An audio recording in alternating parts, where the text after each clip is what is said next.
Hello dear pharmacist exam aspirants, welcome to GPay discussion centre. ESIC pharmacist marathon की इस series में आज हम डिस्कस करने वाले हैं मॉडल पेपर 8। ये सारे क्वेश्चन आपके लिए बहुत इंपॉर्टेंट है, जरूर इन क्वेश्चन का प्रैक्टिस करिए जो कि आपके फार्मासिस्ट एग्जामिनेशन के लिए हेल्पफुल रहने वाले हैं। तो चलिए फार्माकोलॉजी से सबसे पहले कुछ इंपॉर्टेंट एमसीक्यू डिस्कस करते हैं। तो पहले ही दिया गया है anti dopaminergic drug use as anti emetic is. ठीक है, ऐसा कौन सा एंटी इमेटिक ड्रग है, ठीक है, यूज किया जाता है एंटी इमेटिक के लिए जो कि एंटी डोपामिनर्जिक भी हो। एंटीमेटिक ड्रग की क्लासिफिकेशन में मैंने आपको बताया ही है कि ये H1 एंटी हिस्टामिनिक इसमें आते हैं। ठीक है, साथ ही साथ क्या आता है एंटी कोलिनर्जिक ड्रग इसमें आते हैं। और क्या बतलाया है 5HT जो 5HT 3 एंटागोनिस्ट भी इसमें आते हैं, जैसे कि सेट्रॉन वाले ड्रग मैंने बताया था, ऑनडेन सेट्रॉन हो गया, ग्रेनी सेट्रॉन, जितने भी सेट्रॉन आपको आएंगे ये 5HT3 एंटागोनिस्ट होंगे जो कि इमेटिक एंटी इमेटिक की तरह एक्ट करते हैं। ठीक है, कोलिनर्जिक ड्रग के बारे में बताया था। ठीक है, H1 एंटी हिस्टामिनिक ड्रग होते हैं जो कि एंटीमेटिक की तरह एक्ट करते हैं। अब बारी आई ऐसे ड्रग जो कि एंटी डोपामिनर्जिक की तरह भी एक्ट करें। ठीक है, साथ ही साथ उनका डोपामिन में क्या हो, D2 एंटागोनिस्ट भी ये हो। ठीक है, D2 रिसेप्टर एंटागोनिस्ट ये होते हैं। तो कौन कौन से ड्रग हैं, तो ये बहुत ही स्पेशल ड्रग कह सकते हैं। ठीक है, अब देखिए उनमें से क्या आएंगे, दिया गया है क्लोरप्रोमाजीन, मेटोक्लोप्रामाइड एंड डोमपेरिडोन। तो ये तीनों ही ड्रग स्पेशल कैटेगरी के ड्रग हैं जो कि क्या करते हैं, एंटी इमेटिक तो है ही, साथ ही साथ D2 एंटागोनिस्ट है। इनमें से और सबसे स्पेशल ड्रग की बात कर लें तो ये आप जो मेटोक्लोप्रामाइड देख रहे हैं ये 3 चीज़ों को पर एक्ट करता है। इनकी मैकेनिज्म ऑफ एक्शन भी पूछा जाता है, इसलिए ध्यान दीजिएगा। जो मेटोक्लोप्रामाइड है वो D2 एंटागोनिस्ट है। ठीक है, 5HT3 एंटागोनिस्ट है एंड 5HT2 एगोनिस्ट ये होती हैं। ठीक है, इनका बहुत ही स्पेशल एक मैकेनिज्म होता है। तो इस प्रकार से यहाँ पर ऑल ऑफ दिस हो जाएगा करेक्ट आंसर। और इसको एक बार जल्दी से हम लोग क्या कर लेते हैं, रिवाइज कर लेते हैं। एंटीकोलिनर्जिक के बारे में मैंने आपको बताया जो कि क्या आपका हायोसिन हो गया, डाइक्लोमिन हो गया। ठीक है, अब नेक्स्ट है आपका H1 एंटीहिस्टामिनिक है। ठीक है, तो जो आपका प्रोमेथाजिन है, ठीक है, साथ ही साथ मैक्लोजिन है, डाइफेनहाइड्रामिन है। इनके बारे में मैंने आपको पहले ट्रिक से बतला दिया था, H1 एंटीहिस्टामिनिक को याद रखने का ट्रिक। ठीक है, नेक्स्ट है आपका न्यूरोलेप्टिक्स। न्यूरोलेप्टिक क्या करते हैं, D2 ब्लॉकर एक्टिविटी रखते हैं और ये क्या करेंगे, एंटीमेटिक की तरह एक्ट करते हैं, जैसे कि क्लोरप्रोमाजीन है। ठीक है, प्रोक्लोरपैराजीन हो गया। ठीक है, ये सारे क्या आते हैं, D2 एंटागोनिस्ट है। प्रोकाइनेटिक ड्रग जिसके बारे में मैंने आपको बताया, मेटोक्लोप्रामाइड जो कि स्पेशल एक्टिविटी करता है। ठीक है, डोमपेरिडोन, ये सारे क्या है, प्रोकाइनेटिक ड्रग कहलाते हैं। ठीक है, 5HT3 एंटागोनिस्ट जितने भी सेट्रॉन वाले ड्रग हैं। NK1 रिसेप्टर एंटागोनिस्ट को भी याद रख लीजिएगा, जिसमें आपको सफिक्स याद रखना है रेपिटेंट। ठीक है, जैसे कि एप्रीप्रिटेंट हो गया, फॉसाप्रिटेंट हो गया, तो आपको प्रिटेंट करके याद रखना है इनके सफिक्स को। तो इस प्रकार से पूरे एंटीमेटिक ड्रग के क्लासिफिकेशन एक बार हमने रिवाइज कर लिया। आगे चलते हैं। Mannitol is also known as, mannitol जो कि क्या है, एक डायूरेटिक ड्रग होते हैं। डायूरेटिक ड्रग क्या करते हैं, और मैंने आपको बताया है ये यूरिन के फ्लो को इंक्रीज करेंगे। ठीक है, यूरिन के वॉल्यूम को इंक्रीज कर देते हैं। ठीक है, तो अब बताइए भाई, यहाँ पर दिया गया है मैनिटॉल जो यूरिन के वॉल्यूम को इंक्रीज करेगा, जो कि डायूरेटिक की तरह एक्ट करता है। तो यहाँ पर ऑप्शन दिया गया high ceiling diuretic, carbonic anhydrase inhibitor, potassium sparing diuretic और ऑस्मोटिक डायूरेटिक। तो मैंने आपको क्लासिफिकेशन में याद भी करवाया था प्रीवियस क्लास में। हाई सीलिंग डायूरेटिक कौन होंगे, जो कि आपका लूप डायूरेटिक। ठीक है, लूप डायूरेटिक जिसको हम कहेंगे जैसे कि फुरोसेमाइड हो गया, टोरेसेमाइड, ठीक है, ब्यूमेटानाइड, ये सारे क्या हो जाएंगे, हाई सीलिंग डायूरेटिक होंगे। ठीक है, अब आएंगे carbonic anhydrase inhibitor. Carbonic anhydrase inhibitor में कौन कौन आएंगे, जैसे कि जब मैंने आपको बताया था एसिटाजोलामाइड है, ये सारी चीजें आएंगी। ये आएंगे कि इसमें कार्बोनिक एनहाइड्रेज इनहिबिटर में। पोटेशियम स्पेयरिंग डायूरेटिक, स्पाइरोइलेक्ट्रॉन के बारे में हमने बहुत बार डिस्कस भी किया है। बचा क्या आपका ऑस्मोटिक डायूरेटिक। ठीक है, तो ये ऑस्मोटिक डायूरेटिक होते हैं मैनिटॉल। कैसे याद रखेंगे, O फॉर ऑस्मोटिक, और देखिए मैनिटॉल में भी क्या आ रहा है, O आता है। ठीक है, तो ऑस्मोटिक और मैनिटॉल को इस प्रकार से थोड़ा सा ट्रिक बनाकर याद रख लेंगे तो क्या होगा आपका, ऑस्मोटिक डायूरेटिक मैनिटॉल होती हैं। ओके, इनकी क्लासिफिकेशन एक बार देख जाइए, ये बहुत इंपॉर्टेंट है, आपको मैंने पहले ही बतलाया भी है और लूप डायरेटिक के बारे में बतला दिया, ठीक है। थायराइड लाइक डायरेटिक जो कि क्या करते हैं, मीडियम एफिशिएंसी रखते हैं, एफिकेसी रखते हैं, मीडियम एफिकेसी डायरेटिक में आएंगे। वीक में आते हैं osmotic carbonic anhydrase inhibitor acetazolamide, ठीक है। और आपके पोटेशियम स्पेयरिंग डायरेटिक स्पायरनोलेक्टोन है, इनके बारे में हमने देख ही लिया है। आगे बढ़ते हैं, false neurotransmitter is, false neurotransmitter इनमें से कौन सा है, टायरोसिन है, टायरामीन है, फेनिलएलानिन है और ट्रिप्टोफैन है, ठीक है। ये आपको देख पा रहे हैं, ये सभी क्या है, अमीनो एसिड्स होते हैं। तो फॉल्स न्यूरोट्रांसमीटर की बात करेंगे तो टायरामीन क्या होता है, हमारा फॉल्स न्यूरोट्रांसमीटर की तरह एक्ट करते हैं, ठीक है। डोपामिन, जैसे कि कहा, डोपामिन का प्रिकर्सर क्या आपका टायरोसिन है, ठीक है। और फॉल्स न्यूरोट्रांसमीटर यहीं से बनता है टायरामीन, जिसे हम कहते हैं।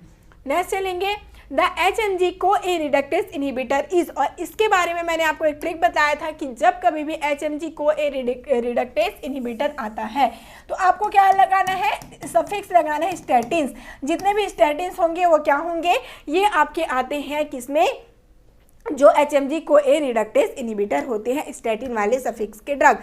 तो यहाँ पर देखिए दिया गया है, गैम्बिफ्रोजिल है, क्लोफिब्रेट है, लोवास्टेटिन। तो यहाँ पर स्टेटिन आया क्या, सफिक्स में, तो यही जो लोवास्टेटिन है वो क्या होते हैं, आपके HMG को-ए रिडक्टेस इनहिबिटर होते हैं, ठीक है। और ये सभी क्या है, हाइपोलिपिडेमिक ड्रग के अंदर आते हैं, ठीक है। ये क्या है, हाइपोलिपिडेमिक ड्रग, और आपको मैंने पहले ही बाइल एसिड सिक्वेस्ट्रेन के एग्जांपल भी बताए हैं, ठीक है, जो कि आपके कोलेस्टिपॉल हो गया, जैसे कि CC करके याद रखिएगा, बोला था मैंने, कोलेस्टिपॉल हो गया, कोल्सेविलाम, कोलेस्टायरामीन, ये सारे CC वाले जो हैं, ठीक है, कोल करके रहेगा, इनको हम क्या कहेंगे, कूल से बाइल, ठीक है, कूल से बाइल याद रखिएगा, कोल करके इनको याद रख लीजिएगा। लिपोप्रोटीन लाइपेज एक्टिवेटर, जैसे कि जहां पर आपको क्या याद रखना है, फाइब्रेट याद रखना है, जहां पर लिपोप्रोटीन लाइपेज एक्टिवेटर को याद करने के लिए, ठीक है। तो चलिए नेक्स्ट चलेंगे अब, all of the following are an anti platelet drug except, इनमें से कौन सा एंटी प्लेटलेट ड्रग नहीं है, ठीक है। प्लेटलेट जो क्या कराएगा, एंटी प्लेटलेट मीन्स क्या है, जो प्लेटलेट को बनने से रोकेगा, मीन्स ब्लीडिंग को इंक्रीज करेगा, ठीक है। तो एस्पिरिन हम जानते हैं एंटी प्लेटलेट होते हैं स्मॉल अमाउंट में ही, ठीक है। डाईपायरिडामोल दिया गया है, टेनेक्सेमिक एसिड दिया गया है और F6G मैप दिया गया है। तो क्या होगा करेक्ट आंसर यहाँ पर, तो यदि हम बात करें टेनेक्सेमिक एसिड क्या करता है, ये जो फाइब्रिनोलाइसिस है, फाइब्रिनोलाइसिस जो हो रहा है उसको इनहिबिट ये करते हैं, ठीक है। फाइब्रिनोलाइसिस को इनहिबिट कर रहे हैं, इट मीन्स ये क्या है, प्लेटलेट बल्कि बना रहे हैं, ओके, मीन्स क्लॉट कर रहे हैं। ये फाइब्रिन क्या होता है, फाइब्रिन एक क्लॉटिंग एजेंट है, ठीक है। तो इनका लाइसिस हो रहा है तो उनको रोक रहे हैं, मीन्स ये क्लॉट बनाएगा, ठीक है। तो ये क्या हो जाएंगे, बल्कि क्लॉट कर रहे हैं टेनेक्सेमिक एसिड, बट यहाँ पर और जितने ऑप्शन थे वो क्या कर रहे थे, बल्कि प्लेटलेट को इनहिबिट करके ब्लीडिंग करा रहे थे, ठीक है। तो टेनेक्सेमिक एसिड होता है, इनहिबिट करता है फाइब्रिनोलाइसिस को। आगे चलेंगे, the mechanism of action of atropine is, atropine बहुत ही सिंपल सा क्वेश्चन, ठीक है। एट्रोपिन क्या करता है, कोलिनर्जिक एंटागोनिस्ट है ना। तो कोलिनर्जिक एंटागोनिस्ट है, तो कोलिनर्जिक के दो आपके रिसेप्टर होते हैं, मस्कैर्निक और निकोटिनिक। तो ये जो आपका जनरली एट्रोपिन है क्या करता है, मस्कैर्निक रिसेप्टर को ब्लॉक करता है।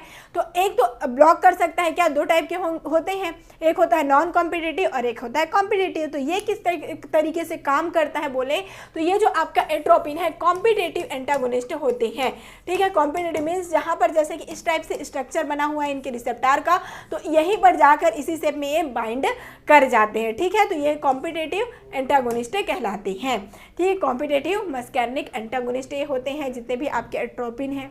नेक्स्ट है, फिर से वही क्वेश्चन आया, ट्रेनेक्सेमिक एसिड एंड एप्रोटिनिन यूज्ड फॉर, ठीक है।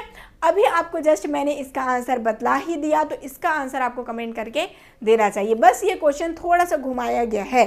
अभी आपने जस्ट देखा कि जो फाइब्रिनोलाइसिस करा रहा था, वो इनहिबिट करा रहा था, वो कौन सा ड्रग है, फाइब्रिनोलाइसिस इनहिबिटर कौन था, ट्रेनेक्सेमिक एसिड। तो ये क्या करता है, इनहिबिट करता है फाइब्रिनोलाइसिस को, ठीक है। आगे चलें, ECG is used to detect the problem associated with heart, ठीक है। Which of the following serve the same function of brain, देखिए थोड़ा सा आपको ध्यान लगाना है क्या पूछा जा रहा है।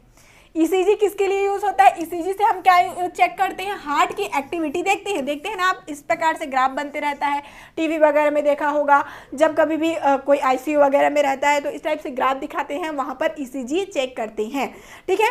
अब देखिए वैसे ही सेम फंक्शन हमें ब्रेन के बारे में जब स्टडी करना है तब उसके लिए कौन सी जो मशीन है या कह सकते हैं क्या चीज़ें यूज़ हम करते हैं, ठीक है। ब्रेन की एक्टिविटी के लिए हम ईईजी को स्टडी करते हैं, जिसको हम इंसेफेलोग्राम कहते हैं, ठीक है। इलेक्ट्रो इंसेफेलोग्राम इसको कहा जाता है, ईईजी को।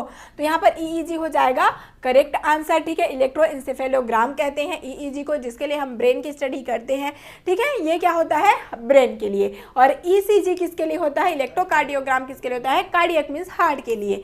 ओके, नेक्स्ट चले, toxicity of digitalis is increased due to. देखिए डिजिटलिस क्या करता है? डिजिटलिस मेनली ये क्या करेगा? सोडियम पोटेशियम एटीपीएस इनहिबिटर होता है, पंप इनहिबिटर होता है ना। अब ये क्या करता है? ये as a cardiotonic drug use होते हैं। अब देखिए यहाँ पर क्या हो जाता है? यदि इनका डिप्लीशन हो पोटेशियम आयन का तब इनकी टॉक्सिसिटी बढ़ जाती है। ओके, यदि पोटेशियम आयन का डिप्लीशन बढ़ जाए मीन्स पोटेशियम आयन का कॉन्सेंट्रेशन बढ़ेगी तो इनकी टॉक्सिसिटी और इंक्रीज हो जाती है।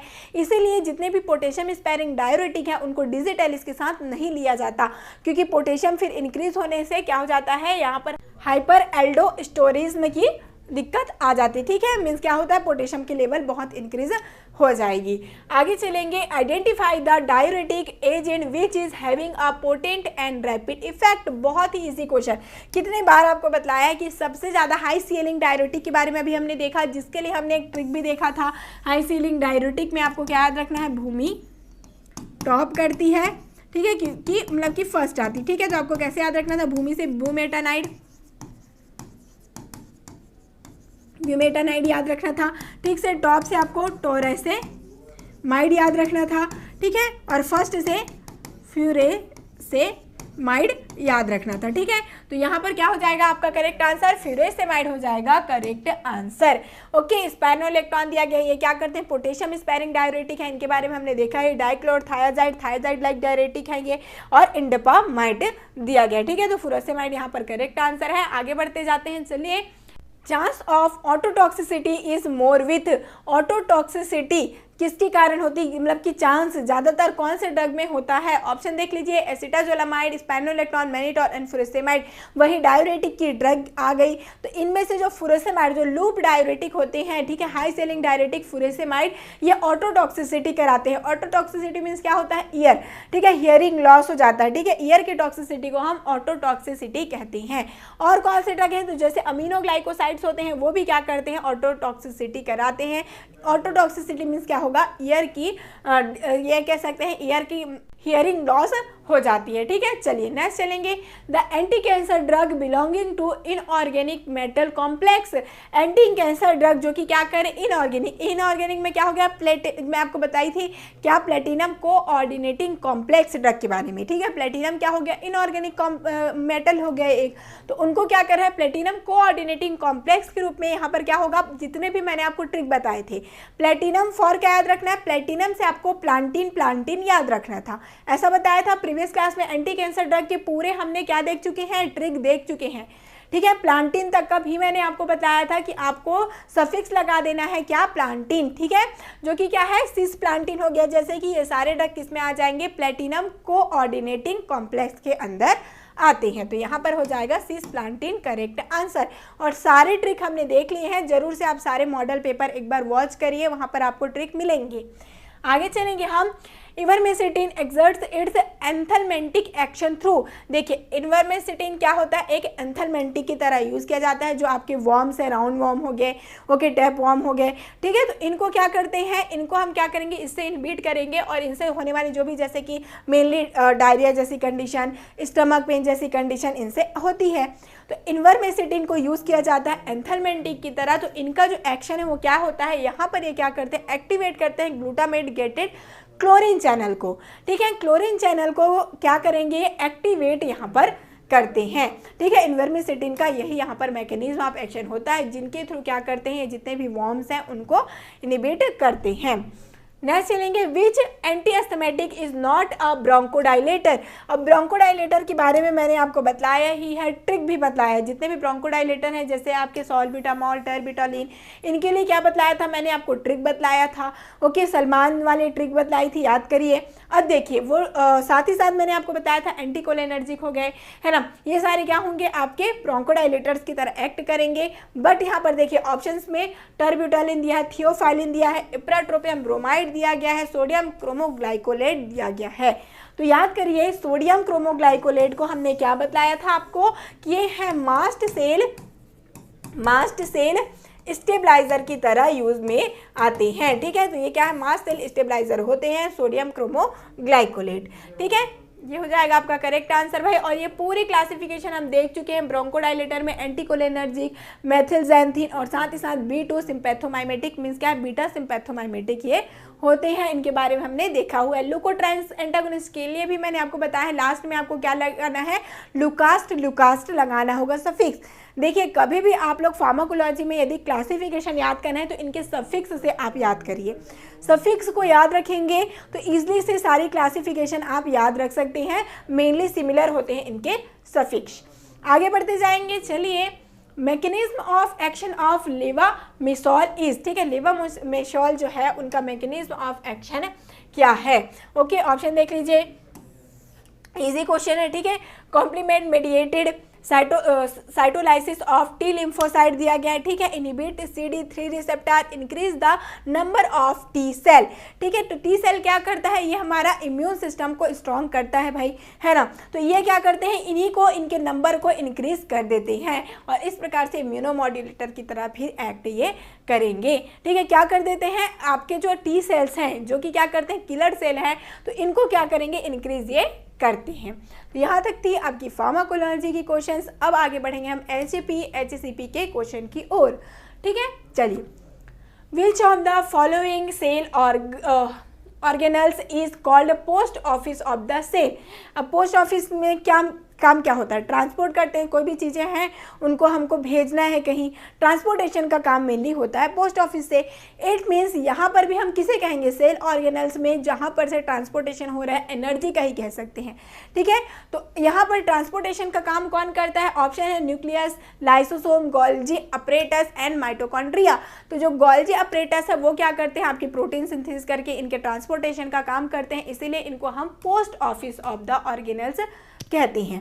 अब देखिए, अब कुछ टर्म को हम लोग एक बार जरूर से देख लेंगे क्योंकि ऐसा टर्म पूछा ही जाता है फार्मा कॉम्पिटिटिव एग्जाम्स में। जैसे कि न्यूक्लियस को हम क्या कहेंगे, वही तो वहाँ से काम हो रहा है, तो इनको ब्रेन ऑफ द सेल कहा जाता है। ठीक है, सारी चीज़ें जो जेनेटिक आपकी जितने भी इंफॉर्मेशन है कहाँ रहती है, यहीं ब्रेन में, ब्रेन इसीलिए कहते हैं इनको न्यूक्लियस को। लाइसोसोम को क्या कहते हैं, सुसाइडल बैग हम कहते हैं। ठीक है, लाइसोसोम को क्या कहा जाएगा, सुसाइडल बैग। गोल्जी अपरेटस हमने अभी बता दिया कि post office of the cell कहते हैं। माइटोकॉन्ड्रिया को क्या कहेंगे, आपको हमेशा आपने 9th-10th में भी ये देखा होगा कि इनको पावर हाउस कहा जाता है। ठीक है, power house of the cell कहते हैं किसे, माइटोकॉन्ड्रिया को। राइबोसोम को क्या कहते हैं, प्रोटीन फैक्ट्री कहते हैं क्योंकि यहीं पर से आपका जो प्रोटीन है वो बनता है। ठीक है, आगे चले, preventive health care service is, इनमें से कौन सा प्रिवेंटिव हेल्थ केयर सर्विसेज कहलाएगा। ओके, ऑप्शन देखते जाते हैं, health promotion campaigns, health screening services, monitoring of drug utilisation. अब देखिए क्या होगा, प्रिवेंटिंग हेल्थ केयर सर्विसेज में सभी चीज़ें आएंगी भाई। जब हम हेल्थ केयर सर्विसेज कर रहे हैं तो कैंपेन कर सकते हैं हेल्थ का प्रमोशन के लिए, हेल्थ स्क्रीनिंग सर्विसेज लगा सकते हैं और मॉनिटरिंग कर सकते हैं ड्रग यूटिलाइजेशन का। ठीक है, तो ये सारे क्या हो जाएंगे, हेल्थ केयर सर्विसेज के अंदर आएंगे। ऑल ऑफ द हो जाएगा यहाँ पर करेक्ट आंसर। ठीक है, आगे चले, iodine deficiency causes dash disease. Iodine deficiency से क्या हो सकता है, स्कर्वी दिया गया है, क्वासी-ओरकर दिया गया है, गोइटर दिया गया है और एनीमिया दिया गया है। तो ये बहुत ही इजी क्वेश्चन है। ओके, इसका आंसर आपको खुद ही करना चाहिए। तो देखिए मेनली क्या होता है, जब कभी भी आयोडीन की कमी से क्या होगा, आपका गोइटर इस टाइप से, जिसको हम घेंगा कहते हैं। ओके, यहाँ पर जो गले में क्या हो जाती है, बहुत इन्फ्लामेशन हो जाती है इस टाइप से। ओके, तो ये मेनली क्या हो जाता है, आयोडीन की कमी से होने लगता है। ठीक है, चलिए, तो ये गोइटर हो जाएगा करेक्ट आंसर। आगे चलेंगे, they were the famous practitioner of Hindu medicine. Hindu medicine के सबसे फेमस प्रैक्टिशनर, इट मीन्स ये आयुर्वेदिक टाइम की बात हो रही है। आयुर्वेदिक टाइम के सबसे फेमस प्रैक्टिशनर इसमें से कौन है? चरक एंड चाणक्य, ठीक है, Chanakya and Sushruta, Charaka and Sushruta and Aryabhata and Valmiki. तो हमने जब कभी भी आयुर्वेदिक सिस्टम पढ़ा है, ठीक है, जब कभी फार्माकोग्नोसी में आपने स्टडी किया होगा आयुर्वेदिक सिस्टम, तो उसमें क्या देखा? चरक संहिता और सुश्रुत संहिता के बारे में देखा होगा, जहाँ पर बहुत सारे जो प्रैक्टिसेस हैं उनके बारे में दिया गया है डिटेल से, ठीक है। तो चरक संहिता एंड सुश्रुत संहिता को किन्होंने लिखा? चरक जी और सुश्रुत जी ने। तो यही हमारे फेमस प्रैक्टिशनर है आयुर्वेदिक के, ठीक है। आगे चलें और कुछ क्वेश्चन सॉल्व करेंगे फार्माकोग्नोसी से। यहाँ पर दिया है विच of the following pair of the drug and it's family is mismatched. देखिए फैमिली, केमिकल कॉन्स्टिट्यूएंट, इनके सिनोनेम, इन्हीं से तो क्वेश्चन आते हैं फार्माकोलॉजी में, इसीलिए जरूर से इनको टेबल फॉर्म बनाकर आप लोग याद रखिए, तभी जाकर इजली से सारी चीज़ें लॉन्ग टाइम तक याद रहेंगी, ठीक है। देखिए क्या दिया गया है? यास्ती दिया गया है, एपोसाइनेसी दे दिया गया है, फेनल अम्बेलिफेरी दे दिया गया है, सिनकोना रूबिएसी दे दिया गया है और पिलोकार्पस रूटेसी दिया गया है, ठीक है। तो यहाँ पर आपको यास्ती को क्या कहते हैं हम लोग याद करिए, यही हमारा क्या है? ग्लिसराइजा है, जिसको हम क्या कहते हैं? याद करिए, लिक्यारिस कहते हैं, ठीक है। लिक्यारिस के नाम से इसको हम जानते हैं। और इसकी फैमिली क्या होती है? इसकी फैमिली है लेग्यूमिनोसी, पर यहाँ पर तो एपोसाइनेसी दिया है और हमें क्या करना है? मिसमैच को ही आइडेंटिफाई करना है। तो यही क्या हो जाएगा हमारा करेक्ट आंसर, ये क्योंकि मिसमैच्ड है। उसके बाद फेनल को हम अम्बेलिफेरी होता है इसकी फैमिली, ओके, ये अम्बेलिफेरी फैमिली में आते हैं। अब सिनकोना रूबिएसी फैमिली से होता है एंड पिलोकार्पस रूटेसी फैमिली से ये होते हैं, है ना। तो ये जो यास्ती है जिसे हम क्या कहते हैं? ग्लिसराइजा ग्लैब्रा कहा जाता है और इसकी फैमिली होती है लेग्यूमिनोसी। उसके बाद इन सभी चीज़ों के बारे में हमने देख लिया है। आगे बढ़ते हैं। Which drug is use as diuretic. Diuretic क्या होता है? जैसे अभी मैंने आपको बहुत से सिंथेटिक ड्रग के बारे में बतला ही दिया, उनके ट्रिक भी बतलाया था, और साथ ही क्या करते हैं? यूरिन के वॉल्यूम को इंक्रीज करेंगे। तो यहाँ पर यदि हम बात करें आयुर्वेदिक ड्रग जो कि डायूरेटिक की तरह एक्ट करें, वो क्या होगा? तो ये है आपके गोखरू, ठीक है। गोखरू हो गया, पुनर्नवा, ये दोनों ही ऐसे ड्रग है जो कि क्या करते हैं? डायूरेटिक की तरह एक्ट आते हैं। और इनके जो फार्माकोलॉजिकल ये क्लासिफिकेशन है उनका टेबल जरूर से एक बार देख जाइएगा, ये दोनों ही बहुत ही इंपॉर्टेंट होते हैं, ठीक है। अब चलिए, जैसे कि जिनसेंग ऑप्शन में दिया गया, तो जिनसेंग क्या करता है ये भी मैंने आपको बताया है। जैसे कि आपने टीवी वगैरह में ऐड भी देखा होगा जिनसेंग का, अक्षय कुमार जी ऐड लेकर आते हैं कि क्या, जिससे कि होता है आपका इम्यून सिस्टम स्ट्रांग हो जाता है, ठीक है। तो ये क्या करता है? इम्यूनोमॉड्यूलेटर की तरह एक्ट भी करता है। और ये जो आपको मैं एक टेबल दिखा रही हूँ यहाँ पर, इसको जरूर से एक बार रिवाइज करिए क्योंकि इनसे क्वेश्चन आएंगे। जैसे कि लेग्जेटिव में कौन कौन से ड्रग है? एलोसेना, कैस्करा। कार्डियोटॉनिक वेल नोन है कि डिजिटेलिस है, थिवेटिया, इसके लिए सारे कार्डियोटॉनिक ड्रग हैं। इम्यूनोमॉड्यूलेटर में वही जिनसेंग का बारे में मैंने आपको बताया, पिक्रोइजा है। एक्सपेक्टोरेंट पे आपके लिक्वेरिस, जिसको अभी हमने जस्ट स्टडी किया, ठीक है, यास्ती जिसको हम कहते हैं यदि बोलचाल की लैंग्वेज की बात करें, ठीक है। वैसे ही आगे आप देखिए जाएगा एंटी डायबिटिक जैसे कि जिम्नेमा, जिसे हम गुडमर भी कहते हैं। आगे बढ़े, आगे देखते हैं कॉल्चिसिन इज सिंथेसाइज्ड फ्रॉम।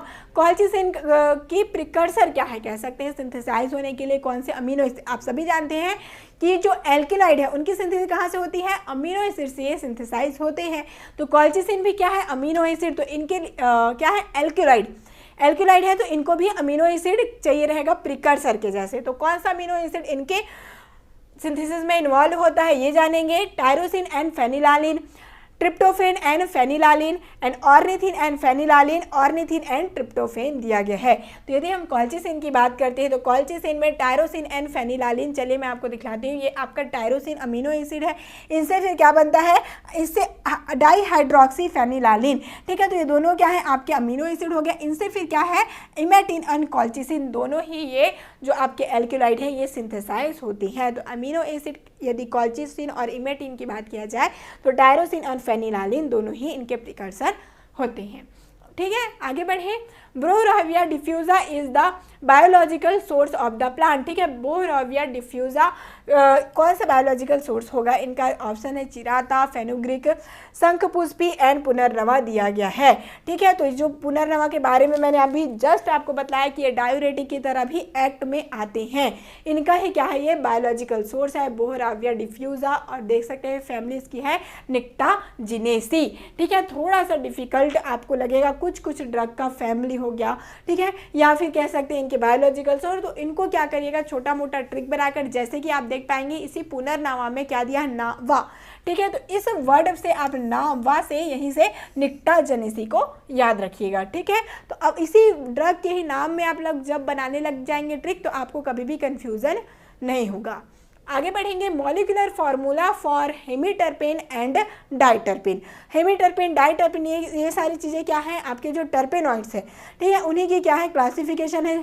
ठीक है, तो अब देखिए टर्पेनॉइड के जो यूनिट है, बेसिक यूनिट क्या होता है, आइसोप्रीन यूनिट ये होते हैं। ठीक है, जिनका फॉर्मूला यदि बात करें तो कार्बन 5 हाइड्रोजन 8 ये होता है। अब इसी में पॉलीमर्स मीन्स इसी में और जुड़ते जाएंगे, ये आइसोमर के पूरे चैन बनती जाएगी और आगे ये टर्पेनॉइड्स की सिंथेसिस होते जाती हैं। जैसे कि ये हो गया आपका आइसोप्रीन, तो आइसोप्रीन को ही हम क्या कहते हैं, इसी को हम हेमीटरपेन कहते हैं। ठीक है, हेमीटरपेन इनको कहा जाता है। अब इसमें जस्ट हम क्या कर देंगे, मल्टीप्लाई करते जाएंगे और इनके जो डेरिवेटिव है वो बनता जाएगा। जैसे आप देख सकते हैं आइसोप्रीन में हमने क्या किया, और यहीं पर हम क्या करेंगे, एक ऐड कर देंगे, और ठीक है साथ ही साथ क्या करते हैं, चलिए 2 का यहाँ पर इंटू कर देंगे। ठीक है, तो यहाँ जस्ट क्या हो जाएगा, आपका कार्बन यहाँ पर हो जाएगा, यहाँ पर यदि हम बात करें 10 हो जाएगा। ठीक है, हाइड्रोजन की बात करेंगे तो जस्ट 2 ऐड करेंगे तो ये 16 हो जाएगी। तो इसी प्रकार से हमको क्या करते जाना है, मल्टीप्लाई करते जाना है। अब यहाँ पर दिया गया है डाइटरपेन। अब देखिए अभी तक हम हमेशा ये सोचते हैं di means 2, okay, tri means 3, पर यहाँ पर थोड़ा सा ट्विस्ट देखिएगा। जब कभी हम लोग टर्पेन पढ़ें तो आपको क्या ध्यान रखना है, डाई मीन्स यहाँ पर आप जस्ट 4 कर दीजिएगा। ठीक है, ट्राई मीन्स जस्ट आप क्या कर देंगे, 6 कर देंगे, जस्ट आपको और इनका 2 गुना कर देना है। तो यहाँ पर क्या होगा, अब आपको कार्बन जो 5 और हाइड्रोजन 8 को जस्ट 4 से इंटू कर देना है। तो आप 4 से इंटू करेंगे तो कितना हो जाएगा, ये हो जाएगा आपका कार्बन 20 और हाइड्रोजन हो जाएगा 32। तो डाइटरपेन क्या हो जाएगा, कार्बन 20 और हाइड्रोजन 32। तो इस प्रकार से सभी अब आप इनके फॉर्मूला को इजली से बना सकते हैं, आपको रटना नहीं पड़ेगा। ठीक है, एक ही फॉर्मूला याद रखना है जो कि आइसोप्रीन का है, देन उसके बाद सभी आगे आपको बनते जाएंगे। ठीक है, चलिए आगे चलेंगे। अब कुछ बायोकेमिस्ट्री के क्वेश्चंस को सॉल्व करते हैं। दिया है the enzyme catalyse the transfer hydrogen are called as. ठीक है, इनमें से कौन सा एंजाइम है जो कि कैटेलाइज करेगा हाइड्रोजन के ट्रांसपोर्ट को। ठीक है, तो ये जो हाइड्रोजन का ट्रांसपोर्ट हो रहा है मीन्स क्या हो रहा है, ऑक्सीडेशन रिडक्शन की प्रोसेस चल रही है। ठीक है, तो ये जो प्रोसेस है वो कौन कराएगा, oxido reductase enzyme. Oxidation reduction की प्रोसेस कौन कराएगा, ऑक्सीडो रिडक्टेज एंजाइम ही करा सकता है, जहां पर हाइड्रोजन का ट्रांसपोर्टेशन होता है मीन्स ट्रांसफर हो रहा है। ठीक है, तो ऑक्सीडो रिडक्टेज हो जाएगा यहाँ पर भी करेक्ट ऑप्शन। ठीक है, तो ये आपका एंजाइम है जो ऑक्सीडेशन रिडक्शन प्रोसेस में इन्वॉल्व होते हैं। आगे बढ़ेंगे। The 2 strands are held together by the hydrogen bond formed by complementary base pair the AT pair has. अब ये क्वेश्चन कहाँ से आ रहा है, आपके जो DNA और RNA से। ठीक है, तो उसमें बेस पेयर क्या होता है, आपने देखा होगा AT और GC का होता है। ठीक है, तो यहाँ पर आपने देखा होगा इनकी जो बॉन्डिंग है कितने हाइड्रोजन की होती है, तो आपका A और T है वो क्या होता है, 2 हाइड्रोजन से बंधा होता है, और G और C है वो 3 हाइड्रोजन से बना होता है। चलिए मैं इसको अच्छे से आपको इमेज के थ्रू दिखलाती हूँ। तो यहाँ पे आप देखेंगे, ठीक है, ये आपका DNA RNA का है, तो ये जो आपका थाइमिन है और एडेनिन। ठीक है, थाइमिन और एडेनिन जब बनते हैं तो यहाँ पे आप देखें 2 बॉन्ड बन रहा है। ओके, तो यहाँ पर है 2 बॉन्ड से जुड़े होते हैं। और वहीं पर बात कर लें हम लोग साइटोसिन और ग्वानिन, जो मैंने G और C के बारे में बताया आपको, तो यहाँ पर 3 बॉन्ड बनते हैं। ये देखिए first bond, second bond and third bond. तो यहाँ पर 3 हाइड्रोजन बॉन्ड है और यहाँ पर केवल 2 हाइड्रोजन बॉन्ड है। तो A और T है वो 2 हाइड्रोजन बॉन्ड से बंधे होते हैं, और आपके G और C मीन साइटोसिन और ग्वानिन है वो 3 हाइड्रोजन बॉन्ड से बंधे होते हैं। ठीक है, तो ये सारे क्वेश्चंस बहुत इंपॉर्टेंट है, जरूर आपके लिए हेल्पफुल रहने वाले हैं। Pharmacology, pharmacognosy, HACP and HEP के क्वेश्चन थे। ठीक है, hello dear students, welcome back. चलिए स्टार्ट करते हैं। फार्मास्यूटिकल केमिस्ट्री, मेडिसिनल केमिस्ट्री का जो पार्ट है, medicinal chemistry, pharmaceutical chemistry, analytical chemistry, organic chemistry, है ना, इसमें बहुत सारे इन्वॉल्व होते हैं। फार्मास्यूटिकल केमिस्ट्री में जितने भी केमिस्ट्री रहेंगे आपके। तो स्टार्ट करते हैं। फर्स्ट क्वेश्चन देखते हैं क्या क्वेश्चन यहाँ पर पूछा गया है। फर्स्ट क्वेश्चन आपका है प्रायोरिटी ऑफ हेट्रो एटम्स। हाँ, इंपॉर्टेंट क्वेश्चन है, कैसे सॉल्व करेंगे इसको। Priority of heteroatom for the numbering purpose can be represented as, है ना, जब किसी कंपाउंड में डिफरेंट टाइप के हेट्रोसाइक्लिक एटम ऐड कर दिए जाते हैं तो नंबरिंग की प्रायोरिटी क्या होना चाहिए, कैसे जो है किस पर्टिकुलर हेट्रोएटम से नंबरिंग स्टार्ट करेंगे, इस बेस पर ये क्वेश्चन पूछा गया है। तो कहीं भी जो है अगर आपको डिफरेंट टाइप के हेट्रोएटम दिया गया हो तो उसको नंबरिंग करना हो तो किसको प्रायोरिटी पहले दिया जाएगा। तो क्वेश्चन आपका है जैसे ऑक्सीजन यहाँ पर है, sulphur, selenium, nitrogen, phosphorus, bismuth, है ना, oxygen, sulphur, selenium, nitrogen, phosphorus, arsenic, bismuth. तो ये जो है आपका डिफरेंट जो हेट्रो एटम्स हैं तो ये आपको प्रायोरिटी देना है कौन सा। तो सबसे पहले जो है हम क्या देते हैं, ऑक्सीजन को देते हैं, फिर सल्फर को देते हैं, फिर selenium, then nitrogen, phosphorus, arsenic and bismuth. ये प्रायोरिटी ऑर्डर होती है आपके हेट्रो एटम्स की जब किसी साइक्लिक कंपाउंड में आपके हेट्रो एटम्स एक से ज़्यादा प्रेजेंट हो तो सबसे प्रायोरिटी हम क्या करेंगे, ऑक्सीजन को देते हैं, then sulphur, then selenium, then nitrogen, then phosphorus, arsenic, bismuth. तो this one the hetero atoms, है ना। यहाँ पर जो है डिफरेंट टाइप्स के आपके हेट्रो एटम्स हैं, इसको ऑक्सा कहते हैं, इसको थाया है, सिलेना है, एजा, फास्फा, आर्सा, स्टीबा, बिस्मा एंड सिलिया। ये जो है एक सीक्वेंस है जो कि प्रायोरिटी ऑर्डर में ऐड किए जाते हैं, राइट। चलिए नेक्स्ट क्वेश्चन देखते हैं 4718। In limit test, yes limit test, हमें बार बार बोला लिमिट टेस्ट आर्सेनिक का बहुत इंपॉर्टेंट है। तो limit test of sulphate which of the following is the use to prevent the supersaturation. यहाँ पर सल्फेट की बात हो रही है ना। तो कौन सा रिएजेंट जो है सल्फेट के सुपर सैचुरेशन, तो ये भी क्वेश्चन होता है, सैचुरेशन क्या होता है, सुपर सैचुरेशन क्या है ना, न्यूक्लिएशन क्या है, न्यूक्लियाई क्या है, क्रिस्टल ग्रोथ क्या है, प्रेसिपिटेशन, पोस्ट प्रेसिपिटेशन क्या है, ये सब जो है इससे बेस पर क्वेश्चन पूछे जाते हैं। तो यहाँ पर आपको सुपर सैचुरेशन की बात हो रही है कि किससे हम लोग प्रिवेंट करेंगे। तो यहाँ पर ऑप्शन है potassium sulphate, barium sulphates, alcohols, barium thiosulphate. तो एल्कोहल से जो है इसको प्रिवेंट किया जाता है, बेरियम सल्फेट को। करेक्ट आंसर क्या होगा, it should be the C, that is alcohol, that is the alcohol. Alcohol जो है आपका करेक्ट आंसर है। तो यहाँ पर देखिए क्या लिमिट टेस्ट है, किस पर बेस रहता है, ये लिमिट टेस्ट जो सल्फेट का होगा, जब रिएक्शन कराया जाता है तो जो भी यहाँ पर बनता है वो सल्फेट का जो कंटेंट बनेगा दैट इज द सॉल्युबल। क्या होगा, सॉल्युबल जो है सल्फेट बनता है। फॉर एग्जाम्पल से बेरियम क्लोराइड जो है डाइल्यूट हाइड्रोक्लोरिक एसिड के प्रेजेंस में रिएक्शन कराया आपने, ठीक है, क्या किया, बेरियम क्लोराइड है और HCl के प्रेजेंस में ये रिएक्शन हो रहा है, तो क्या बनेगा, बेरियम सल्फेट के साथ ये बनता है। तो यहाँ पर सल्फेट है और बेरियम क्लोराइड है, HCl के प्रेजेंस में अगर रिएक्शन कराते हैं तो बेरियम सल्फेट का फॉर्मेशन होता है। तो जो एल्कोहल होता है, ये एल्कोहल ये जो है क्या करेगा, प्रिवेंट करता है सुपर सैचुरेशन के लिए। सुपर सैचुरेशन क्या होता है, जैसे किसी पर्टिकुलर ड्रग या सब्सटेंस को डिजॉल्व करते हैं सॉल्वेंट में तो क्या होगा, डिजॉल्व होता जाएगा, लेकिन एक स्टेज ऐसा आएगा कि वो जो है सॉल्युबल नहीं होगा। तो जो स्टेज जिस पर वो सॉल्युबल नहीं होता है उसको हम बोलते हैं सैचुरेटेड सॉल्यूशन। अब अगर हम और उसको क्या करना है, डिजॉल्व करना है, या तो इसको हीट करते हैं या एजिटेट करें, है ना, या सोनिकेट करें, कुछ करके उसको एक्स्ट्रा और डिजॉल्व करें, ठीक है। तो हीट करने के बाद और डिजॉल्व होता है, उसको बोलते हैं सुपर सैचुरेटेड सॉल्यूशन। तो सुपर सैचुरेशन का क्या है, अगर कूल करोगे तो फिर से वो प्रेसिपिटेट हो जाएगा, है ना। तो यहाँ पर जो एल्कोहल है ये सुपर सैचुरेशन के लिए ये प्रिवेंट करता है, जिससे क्या होता है, जो टर्बिडिटी बनती है बेरियम सल्फेट की जो टर्बिडिटी बनती है यहाँ पर क्या होना चाहिए, ये कांस्टेंट हो जाएगा, मतलब यूनिफॉर्म होगा, है ना, यूनिफॉर्म टर्बिडिटी आती है। तो एल्कोहल को क्या करते हैं, आप यूज करते हैं prevention for the supersaturation. Next question देखिए 4719 question, dilute nitric acid are used in, किसमें जो है डाइल्यूट नाइट्रिक एसिड किसके लिए यूज किया जाता है। तो आपको पता है नाइट्रिक एसिड एक ऐसा एसिड है जिसमें ऑक्सीडाइजिंग प्रॉपर्टी होती है और किसी एसिड में नहीं होती है। सिर्फ नाइट्रिक एसिड में ये देखने को मिलता है ऑक्सीडाइजिंग प्रॉपर्टी। भाई स्ट्रॉन्ग एसिड अगर बात करें, चाहे Cl करें, H2SO4 करें, HNO3 करें, परक्लोरिक एसिड, तो यहाँ पर HNO3 की बात हो रही है, नाइट्रिक एसिड वो भी डाइल्यूट की, है ना, तो ऑक्सीडाइजिंग प्रॉपर्टी होती है। तो क्या किस लिए यूज किया जाता है? प्रेसिपिटेटिंग एजेंट की तरह यूज करते हैं? बिल्कुल नहीं करते। डाइजेशन के लिए यूज करेंगे? नहीं। अब डाइजेशन क्या होता है? ये भी एक फिनोमेना होता है, इस पर भी क्वेश्चन पूछा जाता है, डाइजेशन में भी प्रेसिपिटेशन से मेथड आता है। And filtration and washing and drawing किस में करेंगे? तो यहाँ पर जो है HNO3 वॉशिंग के लिए और फिल्ट्रेशन में यूज किया जाता है, हाँ। तो ये करेक्ट आंसर क्या हो गया?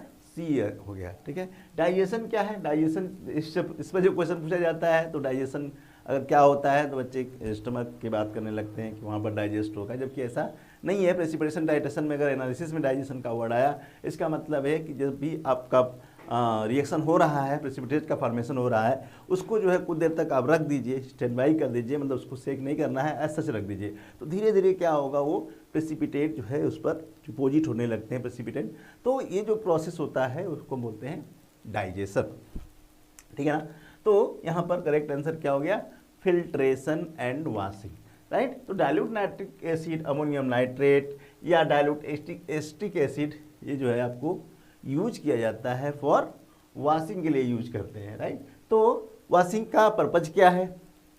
क्यों वॉश किया जाता है ना, प्रेसिपिटेट क्यों वॉश करते हैं? तो उसका रीजन क्या होता है कि जब प्रेसिपिटेशन होता है तो उसमें इम्प्योरिटी इंट्रैप्ट हो जाती है, कुछ इम्प्योरिटी है जिसमें क्या होता है, उसके अंदर ऑक्लूजन जिसको बोलते हैं, इंट्रैप्ट हो जाती है। तो उस कंडीशन में या उसके सरफेस पर डिपॉजिट हो जाता है, जिसको बोलते हैं पोस्ट प्रेसिपिटेशन, है ना। तो जो इम्प्योरिटी होती है उसको रिमूव करना रहता है, तो कुछ ऐसे सॉल्वेंट लिए जाते हैं, ऐसे रिएजेंट लिए जाते हैं, जिससे क्या हो, वो पर्टिकुलर प्रेसिपिटेंट जो है इसे रिएक्ट करके वो वॉश हो जाए, राइट, एलिमिनेट हो जाए। इसलिए वहाँ पर वॉशिंग बहुत ज़रूरी हो जाता है, किसके लिए? प्योरिटी के लिए, जो प्रेसिपिटेट हो वो प्योर बने, ठीक है।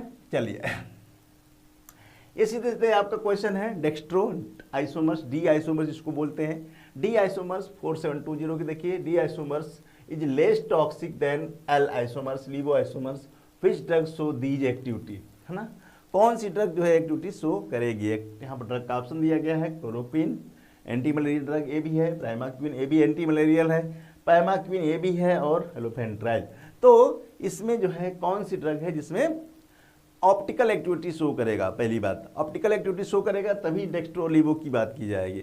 तो क्लोरोक्विन एक ऐसी ड्रग है, क्विनोन डेरिवेटिव, जो आपको कैरल्टी शो करती है, दैट इज द क्लोरोक्विन। अगर स्ट्रक्चर देखें यहाँ पर क्लोरोक्विन की, तो ये स्ट्रक्चर क्लोरोक्विन का है। यहाँ पर CH3 जो लगा हुआ है, ये कार्बन जो है क्या है, यहाँ पर हाइड्रोजन है। तो डिफरेंट जो है ग्रुप्स आर एटम्स यहाँ पर लगे हुए हैं, जिससे क्या हुआ, यहाँ पर ये कायरल कार्बन हो गया। क्या आ गया? ये कायरल कार्बन। तो जब से ही कायरल कार्बन आएगा, ये ऑप्टिकल एक्टिविटी शो करने लगेगा। तो इसकी वजह से क्या होता है, ये डी आइसोमर्स और एल आइसोमर्स जो है शो करेगा, क्योंकि ये कैरल्टी आ गई। तो डी आइसोमर्स जो क्लोरोक्विन है, ये लेस टॉक्सिक होता है as compare to L chloroquine, levo form of the chloroquine. अगर हम बात करें और कौन सी हेट्रोसाइक्लिक रिंग है यहाँ पर, तो यहाँ पर 4 एमिनो क्विनोलिन का रिंग प्रेजेंट होता है, नहीं, 4 एमिनो क्विनोलिन डेरिवेटिव। और अगर यहाँ पर क्लोरो की बात करें, क्लोरोक्विन लिखा है, तो क्लोरीन भी प्रेजेंट होना चाहिए। तो क्लोरीन कहाँ प्रेजेंट है, किस पोजीशन पर प्रेजेंट है? क्लोरीन 7 पोजीशन पर है। तो नंबरिंग यहाँ से की जाती है 1 2 3 4 5 6 7 8। तो 7 पर क्लोरीन इंपॉर्टेंट है। क्लोरीन जो है आपका अगर नहीं रहेगा तो एक्टिविटी रिड्यूस हो जाएगी, ठीक है। 8 पर भी सब्स्टिट्यूट किया जा सकता है NH2 को, एक्टिविटी रिटेन रहती है। यहाँ पर जो है नाइट्रोजन टर्सरी है ना, यहाँ पर एथाइल ग्रुप लगा रहता है, एन एथाइल, और ये प्रोपाइल के साथ आता है, ठीक है। तो एक लॉन्ग चेन है, लाइपोफिलिसिटी भी होती है मॉलिक्यूल्स में, टर्सरी नाइट्रोजन होता है। तो ये आपका क्लोरोक्विन क्विनोन डेरिवेटिव कहते हैं इसको। तो करेक्ट आंसर आपका dextro form is the less toxic. Next question है 4721, chloro group present in which position of the chlorothiazides? Chlorothiazides, thiazide derivative, है ना। तो क्लोरोथायाजाइड डायूरेटिक्स में आता है। आपको यहाँ पर स्ट्रक्चर बेस ग्रुप की बात की जा रही है कि अगर आपको बेसिक स्केलेटन पता है तो किस ग्रुप पर कौन सा एटम अटैच है, कौन सा ग्रुप अटैच है उस पर्टिकुलर स्केलेटन में, पर्टिकुलर न्यूक्लियस में, है ना। तो ये आपको ये क्वेश्चन सॉल्व हो पाएगा। तो क्या है आंसर, C6, C2, C4 और C9, राइट। तो बेसिक स्केलेटन अगर क्लोरोथायोजाइड्स की देखेंगे तो वहाँ पर जो है C6 पोजीशन पर इलेक्ट्रॉन विड्रॉइंग ग्रुप लगाया जाता है, डीएक्टिवेटिंग ग्रुप। ये जो है इंपॉर्टेंट है एक्टिविटी के लिए। फ्लोरीन लगा सकते हैं, है ना, ट्राइफ्लोरोमीथेन भी लगा सकते हैं, ठीक है।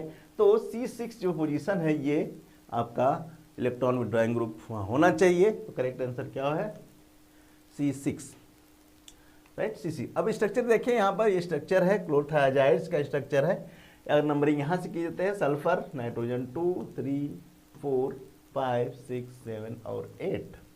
तो 6 पोजीशन पर यहाँ पर क्लोरीन लगा हुआ है क्लोरोथायोजाइड्स में।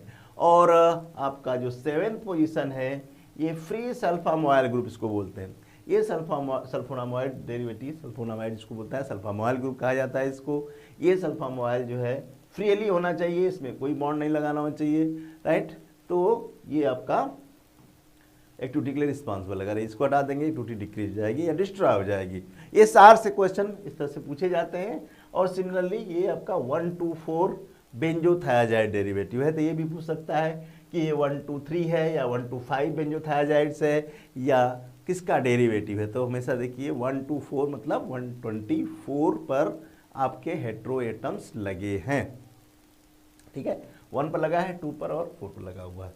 That is the chemical name ही पूछता है। तो केमिकल नेम से हमें क्या करना रहा है, सल्फोनामाइड डेरिवेटिव है, 7 पर सल्फोनामाइड लगा है। थायाडायाजीन मतलब थाया मतलब सल्फर, 2 नाइट्रोजन है, डायाजीन और कौन सा बेंजीन के साथ है, इसलिए बेंजो थायाडायाजीन, राइट। तो ये आपका केमिकल नेम भी पूछा जा सकता है। चलिए जुड़ जाइए नेक्स्ट पोर्शन से। 29 क्वेश्चन यहाँ पर देखते हैं फार्मास्यूटिक्स से, DSBM, pharmaceutical jurisprudence and general awareness. शुरुआत करते हैं फार्मास्यूटिक्स के पोर्शन के साथ। तो पहला क्वेश्चन है हमारे पास, सोनिकेशन ऑफ लिपोसोमल प्रोडक्ट में be related to conversion of. तो समझिएगा सोनिकेशन मतलब क्या होता है, साइज रिडक्शन, ठीक है। जैसे हम साइज रिडक्शन में क्या करते हैं, बड़े पार्टिकल्स को छोटे पार्टिकल्स में डिवाइड कर देते हैं, इनका साइज रिड्यूस कर देते हैं। सेम अगर हम लिपोसोमल प्रोडक्ट को अगर ऐसा कर रहे हैं तो इस कंडीशन में इस फिनोमिनन को हम सोनिकेशन के नाम से जानते हैं। और इसमें सोनिकेशन मेनली किसके लिए होगा, MLV यानी मल्टीलेमियर वेसिकल्स से लेकर ULV यानी यूनिमेलियर वेसिकल्स, SUV की बात करते हैं, small unilamellar vesicles to MLV and MLV to SUV। तो चलिए क्या आएगा यहाँ पर, जब भी सोनिकेशन की बात करते हैं ये आपके मल्टीलेमियर वेसिकल्स से स्मॉल यूनिवेलियर वेसिकल्स की ओर जाता है। ध्यान रखना है, मल्टी से स्मॉल की ओर जाएगा। इसका साइज कितना हो गया 500 nm, तो इसका साइज 100 nm 200 nm ऐसे इससे कम ही रहेगा, ठीक है। अगला क्वेश्चन देखते हैं, biological indicator used in sterilisation by UV radiation, ठीक है। जब भी हम UV रेडिएशन के द्वारा अगर स्टेरिलाइजेशन कर रहे हैं तो इसमें हम बायोलॉजिकल इंडिकेटर के तौर पर किसे लेंगे। बायोलॉजिकल इंडिकेटर क्या है, या इंडिकेटर क्या है, एक ऐसा चीज़, एक ऐसा रिएजेंट जो कि ये कंफर्म कर सके कि हमारा स्टेरिलाइजेशन पूरी तरीके से कंप्लीट हो चुका है। ये हो जाएंगे आपके इंडिकेटर्स। तो चलिए बायोलॉजिकल इंडिकेटर यहाँ पर बताइएगा, Bacillus pumilus, Bacillus coagulans, Bacillus subtilis var niger and Bacillus stearothermophilus. चलिए अगर बात करते हैं बैसिलस कोगुलेंस, ये आएगा आपका मॉइस्ट हीट स्टेरिलाइजेशन का इंडिकेटर। बैसिलस स्टियोथर्मोफिलस ये भी मॉइस्ट हीट का आपका इंडिकेटर आ जाएगा। बैसिलस सब्टिलिस की बात करते हैं तो ये आ जाएगा आपका ड्राई हीट में। और बचा क्या आपके पास, बैसिलस प्यूमिलस, ये हो जाएगा आपके UV रेस।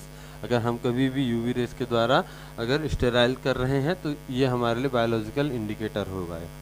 अब नेक्स्ट जो आपके पास ये टेबल आ रहा है, इसको आपको स्क्रीनशॉट लेकर रख लेना है, यहाँ से क्वेश्चन निकलता है, बायोलॉजिकल इंडिकेटर क्वेश्चन बनता ही है। अगला क्वेश्चन देखते हैं, simple syrup USP contents how much percentage of sucrose, ठीक है। सिंपल सिरप USP में कितना परसेंटेज सुक्रोज रहता है, 85% weight upon volume, 85% weight upon weight, 66.8% weight upon weight and 66.8 weight upon volume. चलिए ये आपको कंफ्यूज करेगा, थोड़ा सा वेट अपॉन वॉल्यूम रहे या वेट अपॉन वेट रहे। यहाँ पर जब भी ध्यान रखेंगे यूएसपी की बात करते हैं तो 85% वेट अपॉन वॉल्यूम हमारा आ जाएगा सिंपल सिरप का। और वहीं अगर हम आईपी सिरप की बात करते हैं तो ये क्या आ रहा है आपका, आईपी में हमें वेट अपॉन वेट में चलना है और यूएसपी में हमें वेट अपॉन वॉल्यूम में चलना है, ध्यान रखना है।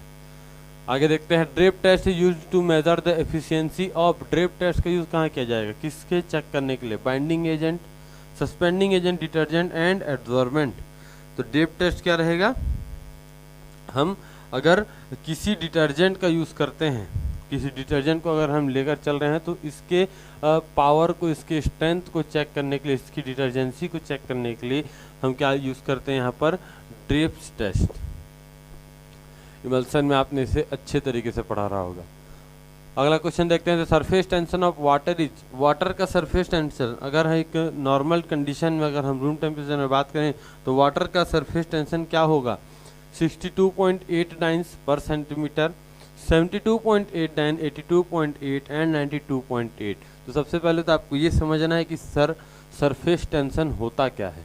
सरफेस टेंशन एक ऐसा फिनोमिनॉन है जिसके द्वारा, जिसके अंतर्गत कोई भी लिक्विड अपना कम से कम एरिया घेरने का काम करता है, कम से कम एरिया में वो अपने आप को घेर कर रखता है। जैसे फॉर एन एग्जांपल बात करें तो इसका सबसे अच्छा एग्जांपल है बरसात में गिरता हुआ पानी, जो पानी की बूंदें गिर रही हैं, आपने कभी सोचा होगा इनका शेप उसी तरीके का पर्टिकुलर क्यों रहता है, वो इसलिए क्योंकि उस समय वो अपने लिए कम से कम जगह घेरना चाहता है, अपना सरफेस कम करना चाहते हैं, ये हो जाएगा सरफेस टेंशन। ठीक है, तो 72.8 आपका सरफेस टेंशन वाटर का यहाँ पर सबसे ज़्यादा। ये सभी इंपॉर्टेंट हैं, आपको एक बार जरूर से इन्हें गो थ्रू हो जाना है। अगला क्वेश्चन देखते हैं, urethral suppositories are also known as. Urethral suppositories कहाँ यूज़ कर रहे हैं, यूरेथ्रल रूट ऑफ एडमिनिस्ट्रेशन यहाँ पर हो रहा है, तो कहाँ से होगा भैया, यूरेथ्रल सपोजिटरीज, इसे बोलते हैं बोगीज। ठीक है, यूरेथ्रल सपोजिटरीज को ध्यान रखना है, इन अदर वर्ड इन्हें बोगीज बोलते हैं। पैसारीज, पैसारीज कहाँ से किया जाता है, तो वेजाइनल, ठीक है, वेजाइनल रूट ऑफ एडमिनिस्ट्रेशन होता है। कोन्स की बात करते हैं तो ईयर से इन्हें एडमिनिस्टर किया जाता है। सपोजिटरी क्या रहेंगे, हमारे बॉडी कैविटी में जाकर, बॉडी कैविटी में यहाँ बॉडी टेम्परेचर पर मेल्ट होकर ये क्या करते हैं, ड्रग को एडमिनिस्टर करते हैं। यहाँ बात करते हैं रेक्टल सपोजिटरी, जो टाइप्स ऑफ आपके एडमिनिस्ट्रेशन है और किस तरीके का शेप रहेगा, तो टॉर्पीडो शेप। वेजाइनल सपोजिटरी जो वेजाइनल रूट से दे रहे हैं, इसे पैसारीज बोला जाएगा। कैसा शेप रहेगा, कोनिकल शेप। यूरेथ्रल सपोजिटरीज इसे क्या बोलते हैं, बोगीज, पेंसिल शेप का रहता है। नजर सपोजिटरीज सिलेंड्रिकल शेप का रहेगा और ईयर कोन्स बुलेट शेप का रहेगा। ये टेबल, इस चार्ट को आपको रिकॉर्ड करके रख लेना है, ये इम्पॉर्टेंट बनता है। इसका साइज भी कभी पूछ देता है, कभी इसका शेप भी आ सकता है, तो इसे एक बार जरूर से रिमाइंडर करते हुए चलेंगे। अगला क्वेश्चन देखते हैं, moisture content of hard gelatin capsule is in the range of. Hard gelatin capsule में अगर इसके एम्प्टी कैप्सूल की बात करते हैं तो इस कैप्सूल सेल का मॉइस्चर कंटेंट कितना होता है, बिलो 10%, 10% से कम, 12 to 15% के बीच, अबव 16% या 20%। तो चलिए, अगर हार्ड जिलेटिन कैप्सूल की बात करते हैं, ये आ जाएगा आपका 12 to 15, 12 से लेकर 15% तक का इसमें मॉइस्चर रहेगा। और वहीं अगर सॉफ्ट जिलेटिन की बात करते हैं, वहाँ पर कुछ कम रहेगा, 6 से 7, 6 से 10 ये रहता है। हार्ड जिलेटिन में आपका मॉइस्चर ज़्यादा रहेगा, सॉफ्ट जिलेटिन में आपका मॉइस्चर कम रहेगा। चलिए, चीज़ों को आपको इस तरीके से टेबल फॉर्म में समझाने का मतलब ये है कि आपको चीज़ें लंबे समय तक याद रहें और आपस में इसे कंपेयर करके लंबे समय तक इसे याद करके रख सके। तो यही आपको भी करना है, चीज़ों को जितना इजी हो सके इतना इजी बनाकर चलिए और लंबे समय तक याद करते हुए चलिए। अगला क्वेश्चन देखते हैं, in air separator centrifugal force for the circulation of air is applied by one of the following veg. किस वेज के द्वारा, कौन सा मैकेनिज्म यहाँ पर आ रहा है, applying vacuum, atomizing air, pumping and rotating flow. चलिए, एयर सेपरेटर के बारे में जब भी बात करते हैं तो आपका मैकेनिज्म यहाँ पर रहेगा रोटेटिंग फ्लो। ठीक है, यहाँ पर क्या हो रहा है, रोटेटिंग फ्लो के द्वारा सेंट्रीफ्यूगल फोर्स, क्योंकि अब हम एक डायरेक्शन में रोटेट कर रहे हैं और डायरेक्शन में रोटेट करने के कारण बीच में क्या हो गया, सेंट्रीफ्यूगेशन फोर्स के कारण जिसे हमें सेपरेट करना है वो सेपरेटेड पार्टिकल्स नीचे की ओर सेटल हो जाएंगे। अगला क्वेश्चन देख लें, which tablet release carbon dioxide when comes in contact with water. चलिए बहुत इजी है, आपने अपने लेवल पर इसे यूज़ भी किया रहा होगा। अगर कभी आपका सर दुख रहा है, सर दर्द दे रहा है, तो आपने डिस्प्रिन उठाया, पानी में 1 ग्लास ऑफ वाटर लिया, इसमें इस टैबलेट को डाला। जैसे ही टैबलेट डालते हैं देखते हैं कि यहाँ से इफरवेशन निकल रहा है, बुलबुले निकल रहे हैं। तो ये किस गैस को रिलीज़ कर रहा है, कौन सा गैस है जो यहाँ से रिलीज़ होकर आ रहा है? तो ये होगा आपका कार्बन डाइऑक्साइड। और इस तरीके के टैबलेट को क्या बोलते हैं? हाइपोडर्मिक इफरवेशन डिस्पेंसिंग और एंटेरिक कोटेड टैबलेट। चलिए बहुत इजी सा क्वेश्चन, इफरवेशंस आपका क्या निकल रहा है? इफरवेशंस, कार्बन डाइऑक्साइड का इफरवेशंस निकल रहा है, यह आ जाएगा आपका इफरवेशन टैबलेट। हाइपोडर्मिक टैबलेट जिसका यूज़ करके हम सॉल्यूशन बनाते हैं, डिस्पेंसिंग टैबलेट और एंटेरिक कोटिंग टैबलेट जिनका यूज़ हम क्या करते हैं, इंटेस्टाइनल लेवल पर ड्रग रिलीज के लिए। तो ये इंपॉर्टेंट चीज़ें आपको ध्यान रखते हुए चलना है। All are the acidic preservative except, इनमें से ये सभी प्रिजर्वेटिव हैं और इन सभी का नेचर एसिडिक है, बट आपको एक्सेप्शनल केस यहाँ पर निकालना है, क्लोरोक्रिसॉल, बेंजोइक एसिड एंड फिनॉल। चलिए एंड क्लोरोब्यूटेनॉल।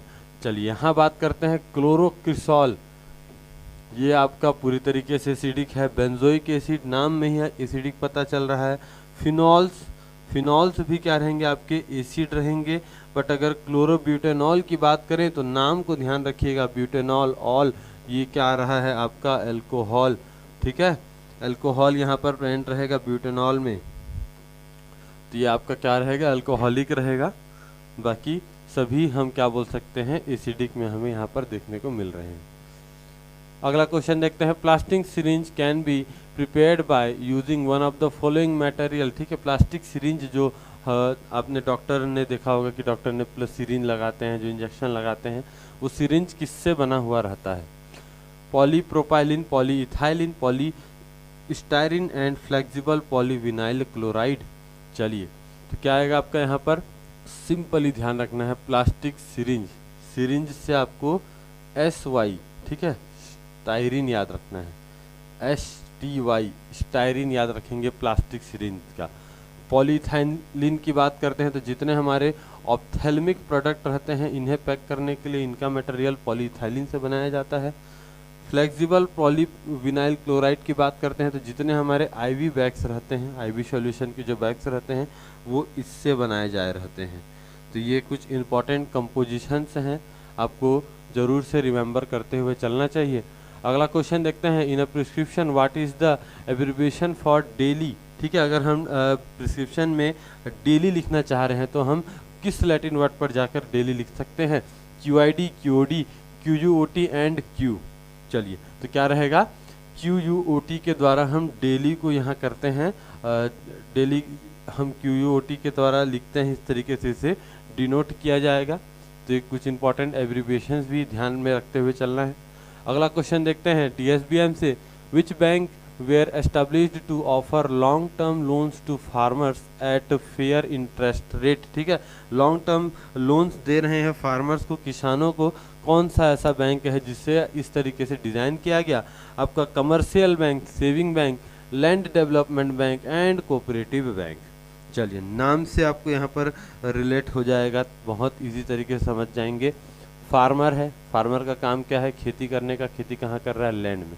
ठीक है, तो ये ऐसे बैंक डेवलप किए गए, ऐसे बैंक डिज़ाइन किए गए जो सिर्फ फार्मर्स के लिए ही रहे, उन्हें ही लोन दे रहे हैं, तो इसे हम सिंपली लैंड डेवलपमेंट बैंक के नाम से जानते हैं।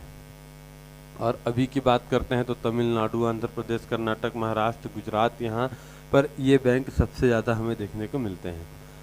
आगे देखते हैं, retailers have direct link with, retailers का डायरेक्ट लिंक इनके साथ है wholesaler, consumers, manufacturers and all of the above. चलिए रिटेलर्स क्या कर रहे हैं, इनका डायरेक्ट कॉन्टैक्ट हमारे कंज्यूमर के साथ है। ठीक है, जो कस्टमर यहाँ पर प्रोडक्ट ले रहे हैं उनके साथ डायरेक्ट ही इनका कॉन्टैक्ट है। अगर चैनल ऑफ डिस्ट्रीब्यूशन की बात करते हैं, अगर हमारा कोई प्रोडक्ट यहाँ पर बनता है मैन्युफैक्चरर के बाद, तो यह है कि आपके सबसे पहले प्रोड्यूसर जिन्होंने बनाया, फिर आएंगे वहाँ से आपके एजेंट के पास, एजेंट वहाँ लेकर जाएगा कहाँ, होलसेलर्स में, ठीक है, जो होलसेल जो थोक की दुकानें रहती हैं, वहाँ से रिटेलर्स यानी चिल्लर की दुकानों पे जाएगा, और यहाँ से ये लास्ट में किसके पास पहुँचेगा, हमारे कस्टमर के पास। क्लियर है? चलिए अगला क्वेश्चन देखते हैं। Short term finance is raised for a period of, short term finance की बात करते हैं तो ये किस समय, किस ड्यूरेशन के लिए ही एक्टिव रहेगा, less than 1 year, less than 2 year, less than 3 year and less than 4 year, ठीक है। 2 साल से कम रहेगा, 1 साल से कम रहेगा, 3 साल से कम रहेगा, 4 साल से कम रहेगा। तो अगर हम शॉर्ट टर्म की बात करते हैं तो शॉर्ट टर्म फाइनेंस में हमें ऐसे फाइनेंस का ज़रूरत पड़ता है जो हम सीजनल करते हैं। जैसे मानकर चलिए हमने किसी बिजनेस को ओपन किया या हमने किसी भी तरीके का इन्वेस्टमेंट किया और हमें सिर्फ 1 या 1.5 साल के लिए इन्वेस्टमेंट चाहिए, जो कि एक हिसाब से आपका करंट है, आपको हमेशा तो नहीं चलना है, कुछ समय के लिए बस आपको चलना है, टेम्प्रेरी चलना है। तो इस चीज़ के लिए अगर हम इन्वेस्टमेंट करते हैं तो ये हो जाएगा हमारा शॉर्ट टाइम फाइनेंस, ठीक है, कुछ समय के लिए। और ये कितना होना चाहिए आपका, 2 साल से कम, ठीक है, 2 साल से कम का इन्वेस्टमेंट रहे, तभी हम इसे शॉर्ट टर्म फाइनेंस के नाम से जानते हैं। नेक्स्ट ज्यूरिस्प्रूडेंस से क्वेश्चन देख लेते हैं। Ampicillin capsule should be used with in 24 month, this statement comes under, किसके अंतर्गत आ रहा है? यहाँ पर क्या देखने को मिल रहा है आपको, देखिएगा, should be used with in 24 months, it means एक हिसाब से इसका लाइफ साइकिल बता रहा है, ठीक है, लाइफ साइकिल बता रहा है। अब लाइफ साइकिल कहाँ पर आता है, कोरिलेट करिए, शेड्यूल सी, आर, एम या पी, कहाँ पर आएगा आपका, शेड्यूल पी, ठीक है। ये सारे शेड्यूल्स आपको मौखिक रूप से याद होने चाहिए। अगर शेड्यूल पूछा गया कहीं भी क्वेश्चन, तुरंत आपको आंसर आना चाहिए कि सर शेड्यूल सी किस चीज़ के लिए है, एम किसके लिए है, पी किसके लिए है। आगे देखते हैं। The drugs classified under narcotic drug and psychotropic agent includes all, ठीक है, इनमें से कौन सा ड्रग है जो हमारे एनडीपीएस के अंतर्गत आ रहा है, हजीज, कोकेन एंड हेरोइन, चलिए बताइएगा। तो ये तीनों ही आपके नार्कोटिक ड्रग्स आते हैं। हजीज कहाँ से मिल रहा है, कैनबिस सटाइवा, कोकेन कहाँ से मिल रहा है, कोका लिप्स से, हेरोइन कहाँ से आ रहा है, तो ये हो जाएगा आपका ओपीएम से, और ये तीनों ही आपके क्या आ रहे हैं, NDPS drug and psychotropic substance के अंतर्गत आ रहा है। चलिए ये देख लेना आपको, कैनबिस प्लांट, इस चीज़ से बहुत स्टूडेंट कंफ्यूज होते हैं कि गांजा क्या होता है, भांग क्या होता है, चरस क्या होता है। ये तीनों एक ही प्लांट से मिलते हैं, कैनबिस सटाइवा से ही तीनों मिलते हैं। भांग, इसे अगर लीफ की मैं बात करता हूँ तो इस प्लांट के बड़े साइज के लीव्स को भांग बोलेंगे। गांजा की बात करते हैं तो इसके जो फ्लावरिंग टॉप्स है इन्हें गांजा बोलते हैं। एंड चरस, चरस की बात करते हैं तो चरस इसका रेजिनियस एक्सट्रैक्ट है, जिसमें रेजिन्स या बोल सकते हैं इसके ऑयल्स यहाँ पर रहेंगे। इन्हें ड्राई करके पाउडर के तौर पर, चरस के तौर पर इन्हें बनाया जाता है। और अगर केमिकल कंपोजिशन की बात करूं तो चरस में सबसे ज़्यादा केमिकल रहेगा हमारे कैनबिस प्लांट का। चलिए आगे देखते हैं। Opium derivatives as per the narcotic drug and psychotropic substance, ठीक है। अगर ओपियम की हम बात करते हैं तो ओपियम प्लांट से इनमें से किस तरीके का कौन सा डेरिवेटिव निकल सकता है, amphetamine, morphine, codeine, thebaine and ketamine and all of this. तो क्या आ जाएगा ये आपका, मॉर्फिन, कोडीन एंड थीवेन। देखिए जैसे अभी मैंने आपको बताया कैनबिस सटाइवा से 3 तरीके के प्रोडक्ट निकल रहे हैं, सेम यहाँ पर ओपियम के साथ भी हो रहा है। ओपियम, सिंगल ओपियम से 3 तरीके के प्रोडक्ट्स निकल सकते हैं आपके। ये क्या आ रहे हैं आपके, फिनेंथ्रीन एल्कालॉइड्स, ये सभी आपके यहाँ पर देखने को मिलेंगे। साथ ही साथ डाईएसिटाइल मॉर्फिन, जिसे हेरोइन के नाम से भी जानते हैं। क्लियर है? अगला क्वेश्चन देखते हैं। What is the information given in form 2 of DPCO, drug price control order के सेकंड फॉर्म में इनमें से कौन सा इंफॉर्मेशन दिया जा रहा है? Revision of price of scheduled formulation, price of non scheduled bulk drug, revision of price of scheduled formulation imported in financed या imported in finished form, and yearly turnover of sale and expenses. चलिए क्या आ रहा है, second form कहाँ पर रहेगा, second form में जितने भी नॉन शेड्यूल्ड आपके बल्क ड्रग रहते हैं इनका प्राइस कंट्रोल करना, इनके प्राइस को या तो बढ़ाना या तो घटाना, ये आ जाएगा आपके शेड्यूल 2 के अंतर्गत। ये सभी ये आपके फॉर्म जितने हैं इसे ध्यान रखना है, कौन सा फॉर्म किस चीज़ के लिए यूज़ हो रहा है ये आपको ध्यान में रखते हुए चलना है। चलिए moving toward the general awareness question. पहला क्वेश्चन है यहाँ पर, the vote from home initiative has been introduced for the first time in the assembly election of which state? Vote from home मतलब क्या समझ रहे हैं? घर बैठे ही इलेक्शन देना, ठीक है, घर बैठे इलेक्शन देना। ये किसके सबसे पहले किस स्टेट के असेंबली इलेक्शन में इस मुहिम को स्टार्ट किया गया था?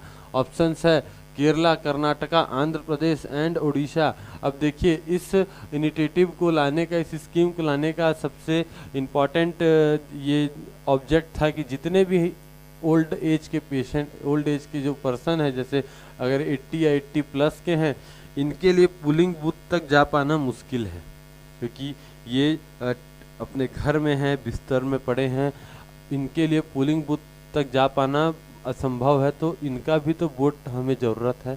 तो इस वोट को अब क्या कर रहे हैं, इलेक्शन कमीशन और उसकी टीम ये ईवीएम लेकर, जी हाँ, इलेक्ट्रॉनिक वोटिंग मशीन लेकर ये सीधा इनके घर पहुंचकर यहाँ पर वोट ले रहे हैं, ठीक है। कर्नाटका में सबसे पहला ये आपको देखने मिला था। इसके अंतर्गत टोटल 8,900 पर्सन्स का वोट लिया गया था। क्लियर है? अगला क्वेश्चन देखते हैं, which country announce India as the theme country as its 2025 international book fair? चलिए कौन सी कंट्री है? Sweden, Spain, Germany and Italy. तो किसने किया था? ये होगा आपका स्पेन। जी हाँ, कलकत्ता में इंटरनेशनल बुक फेयर होता है, जिसके कारण ये क्या स्पेन ने इसे अनाउंस किया है। क्या रहेगा? 46th international Calcutta book fair, ठीक है, इस नाम से इसे जानते हैं। आगे देखते हैं, Bathukamma is the state festival of which state? ठीक है, स्टेट फेस्टिवल कहाँ का स्टेट फेस्टिवल है? तमिलनाडु, तेलंगाना, असम एंड गुजरात। तो क्या रहेगा ये आपका? ये एक 9 दिन का फेस्टिवल रहता है, जिसमें रंगोली बनाकर और ऐसे ज़मीन में ही पूजा करते हुए ये पूरे आपके रेगुलर 9 दिन का ये फेस्टिवल रहता है। तो ये हो जाएगा आपका तेलंगाना का स्टेट फेस्टिवल, ठीक है। तेलंगाना का स्टेट फेस्टिवल 9 दिन का चलता है। ध्यान रखना है, फ्लावर्स और रंगोली से इस तरीके से डेकोरेट करके इनका पूजा किया जाता है। चलिए आगे बढ़ते हैं। विच institution released a report titled India ageing report? ठीक है, इंडिया एजिंग रिपोर्ट 2023। ये कौन, किसने इसे रिलीज किया? नीति आयोग ने, एनएसओ के द्वारा, यूएनएफपीए या वर्ल्ड बैंक? तो ये क्या हो जाएगा आपका? यूनाइटेड नेशन पॉपुलेशन फंड के द्वारा, यूएनएफपीए जिसे हम शॉर्ट में जानते हैं, ये हमेशा इस रिपोर्ट को करते हैं, जिसके अंतर्गत ये बताया गया कि 2050 तक इंडिया की पॉपुलेशन अभी से 20% बढ़ जाई रहेगी, ठीक है। चलो अगला क्वेश्चन देखते हैं। Who has been named as the captain of the Indian squad for the FIH men's hockey world cup 2023? जो मेंस हॉकी वर्ल्ड कप अभी हुआ था, इसमें इंडियन कैप्टन कौन थे? Harmanpreet Singh, PR श्रेजेश, Amit Rohidas and Rupendra Pal Singh. चलिए कौन थे भैया इसके? आपको इंडियन कैप्टन बताना है यहाँ पर। ये कौन है आपके? हरमनप्रीत सिंह, ठीक है, ध्यान रखना है। हरमनप्रीत सिंह ये हमारे इंडियन हॉकी टीम के कैप्टन, मेंस हॉकी टीम की बात करते हैं। अगला क्वेश्चन देखते हैं। Which state is the host of the FIH men's hockey world cup 2023? जी हाँ, वर्ल्ड कप 2023 इसका होस्ट किस स्टेट के द्वारा किया गया था? कौन सा स्टेट इसे होस्ट कर रहा है? Orissa, Andhra Pradesh, waste Bengal and Karnataka. तो चलिए करेक्ट आंसर क्या निकलेगा यहाँ पर आपका? वर्ल्ड कप उड़ीसा में। जी हाँ, उड़ीसा अगर हम बात करते हैं तो उड़ीसा में आपके भुवनेश्वर में एक स्टेडियम है, अगर स्पेशली हॉकी के लिए ही डिज़ाइन किया गया है, तो यहीं से शुरुआत हुआ था।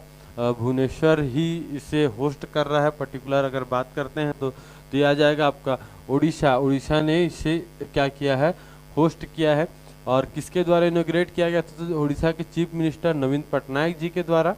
और ये कहाँ पर किया गया था? भुवनेश्वर राउरकेला, ठीक है। 13 जनवरी 2023 स्टार्टिंग में ये ईयर के स्टार्टिंग में हुआ था। भुवनेश्वर राउरकेला के नाम से इसे जान सकते हैं।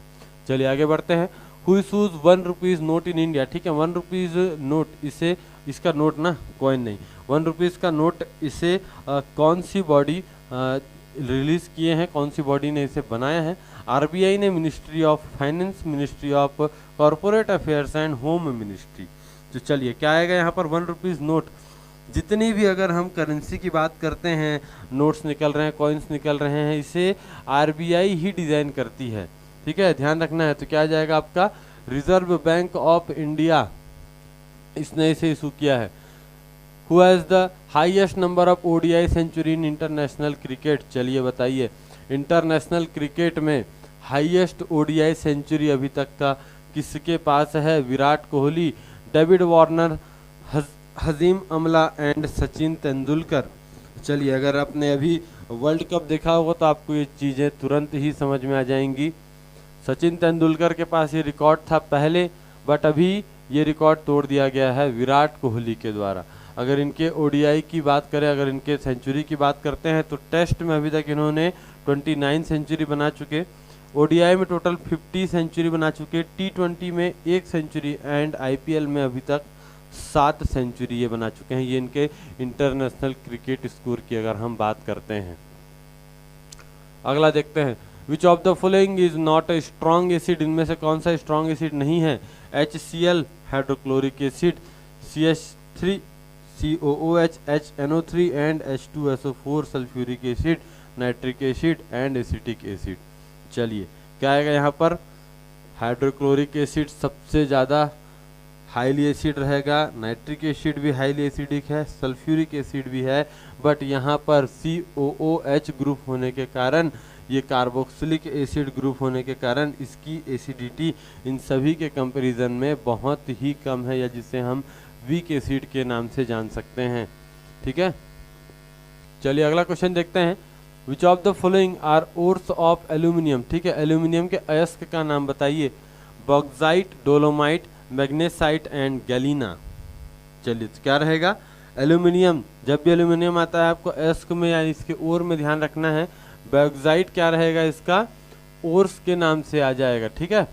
डोलोमाइट और magnesite is the ore of magnesium, ठीक है। और गैलिना की बात करते हैं तो ये लीड का ओर रहता है। ये कुछ इंपॉर्टेंट चीज़ें हैं, ये बेसिक से क्वेश्चन है, आपको यहाँ पर इसे ध्यान में रखते हुए चलना है। और फर्दर आपको नेक्स्ट पोर्शन अभिषेक सर के द्वारा कवर करना है, जिसमें जनरल इंटेलिजेंस के नेक्स्ट 20 क्वेश्चंस मिलेंगे, और इसके बाद यहाँ मैथ्स के भी आपको 20 क्वेश्चन सॉल्व करने मिलेंगे।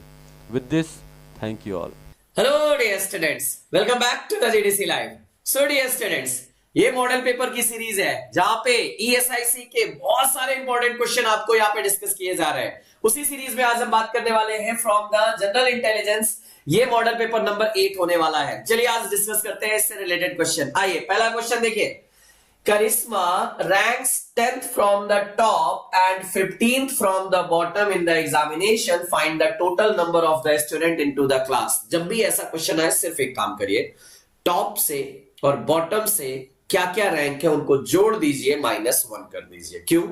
क्योंकि अगर टॉप से भी आप करिश्मा को जोड़ोगे, बॉटम से भी करिश्मा को जोड़ोगे तो करिश्मा 2 बार जुड़ जाएगी। इसलिए क्या करना है, सिंपल, 10th टॉप से है और 15th बॉटम से है, -1 सिंपल कर दीजिए। 25 - 1 यानी 24, एग्जैक्टली 24 स्टूडेंट हमारे क्लास में है। कभी भी ऐसा क्वेश्चन आए तो सिंपल आपको यही करना है, दोनों को जोड़ के -1 कर दीजिए, आपका आंसर आ जाएगा।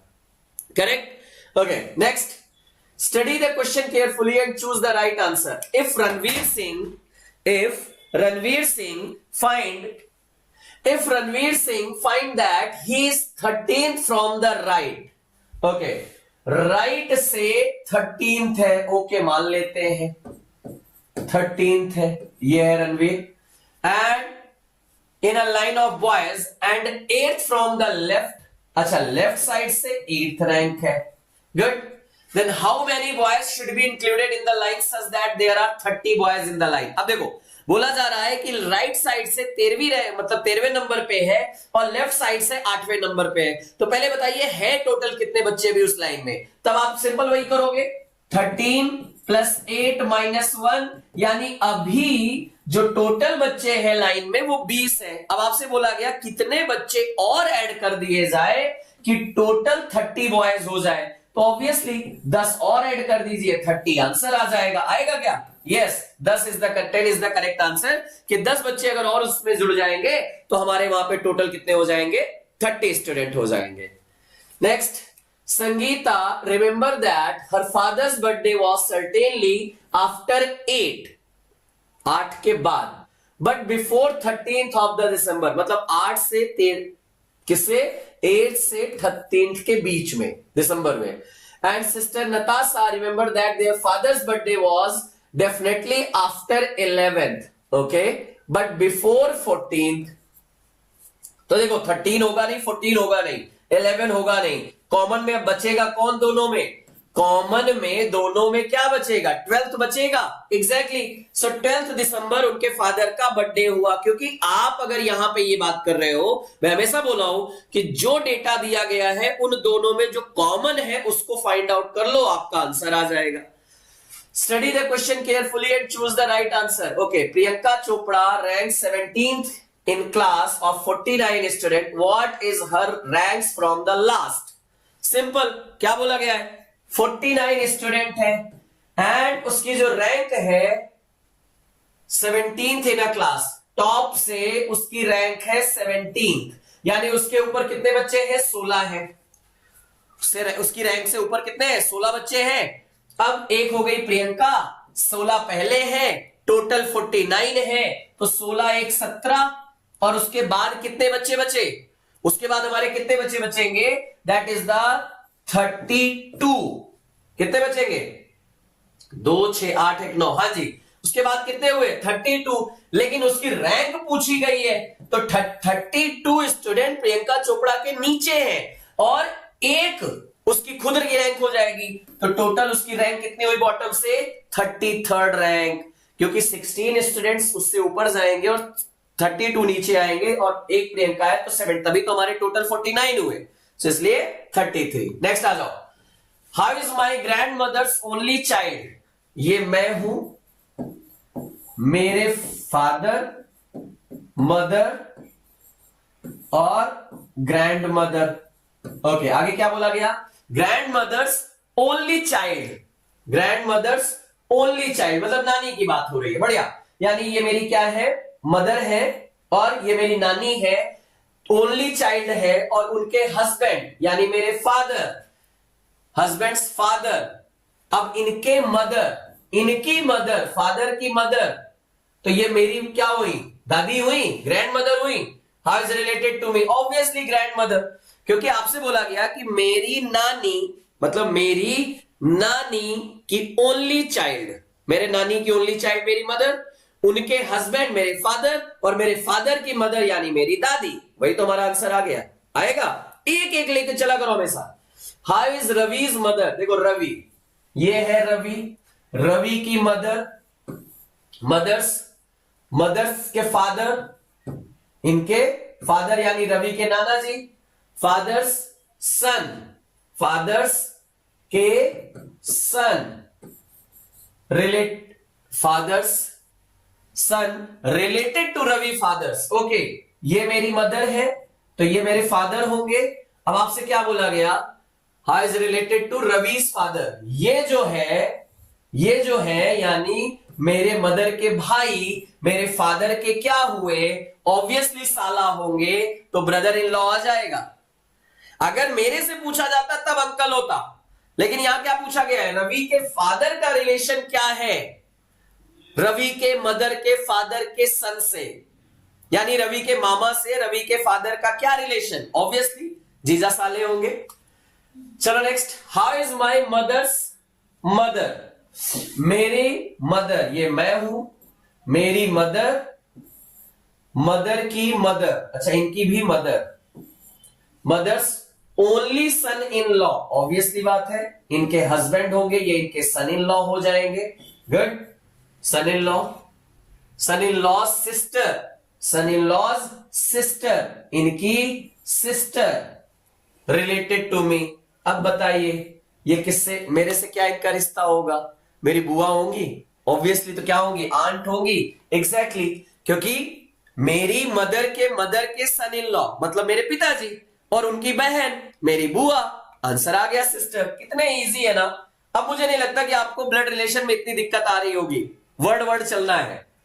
अच्छा, how many cubes are there in this picture? अब आपके पास एक ऑप्शन है सर काउंट करें, 1 2 3 4 5 6 7 8 9 10 11 12 समथिंग लाइक दिस, बट नहीं, ये नहीं करना है। क्या है आपके पास? यहां पे क्यूब दिया गया है। एक चीज याद रखिएगा, जब भी ऐसे क्वेश्चन में क्यूब पूछा जाए तो length into width into height, तीन ही चीजों को रखना है। अब देखो, अगर मैं विड्थ की बात करूंगा तो 1 2 3 4 5 6 है। अगर मैं लेंथ की बात करूंगा तो क्या है? 1 2 3 4 5 6। और अगर मैं हाइट की बात करूंगा तो क्या है? 1 2 3 4। तो क्या है? 6 इंटू 6 इंटू 4। तो आप क्या करोगे? हमारी हाइट कितनी हुई? 6 हो गई। हमारी लेंथ हमारी हाइट हो गई, हमारी लेंथ कितनी हो गई? 6 हो गई। विड्थ कितनी है? 4 हो गई।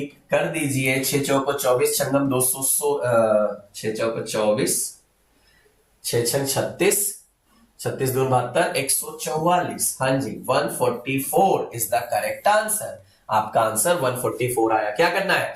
हमेशा length into breadth into width कर दीजिएगा, आपका आंसर आएगा जब भी ऐसे टाइप से पूछा गया हो। If plus means multiply. चलिए एक क्वेश्चन बनाइए, जरा फटाक से लिख लिया करिए। ये लिख दिया मैंने। अब बताइए क्या है? Plus means multiply. प्लस कहां है? यहां, पहले यहां 5 और 20 के बीच में प्लस है, मल्टीप्लाई कर दीजिए। यहां है, यहां मल्टीप्लाई कर दीजिए। Good. Next, multiply means minus, जहां मल्टीप्लाई है वहां माइनस कर दीजिए। लो, कर दिया। डिवाइड मींस प्लस, जहां डिवाइड है वहां प्लस कर दीजिए। कर दिया। एंड जहां माइनस है वहां डिवाइड कर दीजिए। गुड, ये डिवाइड कर दिया। चलो बोर्ड मास का इक्वेशन फॉलो करो। पहले इसको डिवाइड कर लो तो क्या हो जाएगा? 25 कितना आता है? 25 हाँ जी, 25 का स्क्वायर 625 ही तो होता है। 625 प्लस ये मल्टीप्लाई है, इसको मल्टीप्लाई कर लो, इसको मल्टीप्लाई कर लो, प्लस 100 माइनस 30। पहले एडिशन माइनस सब्सट्रैक्शन कर दीजिए। कितना? 95। Yes, 95 is the correct answer. Simple होता है, बहुत सिंपल है, टाइम ज्यादा नहीं लगेगा। अगर आपने खाली इक्वेशन बना दिया, उसके बाद बॉड मास इक्वेशन को फॉलो करके आंसर दीजिए, अपने आप आपका सही आंसर आ जाएगा। Next, Avika walk 10 kilometre towards the north. Direction की बात आए तुरंत बनाइए north south. Towards the north, Avika है नॉर्थ की तरफ चली 10 kilometre. From there she walks 10 kilometre towards the south. अब वहां से वो 6 किलोमीटर साउथ की तरफ आई। बढ़िया। साउथ मैंने उल्टा बना दिया क्या? अच्छा रुको, मुझे नॉर्थ में जाना था ना।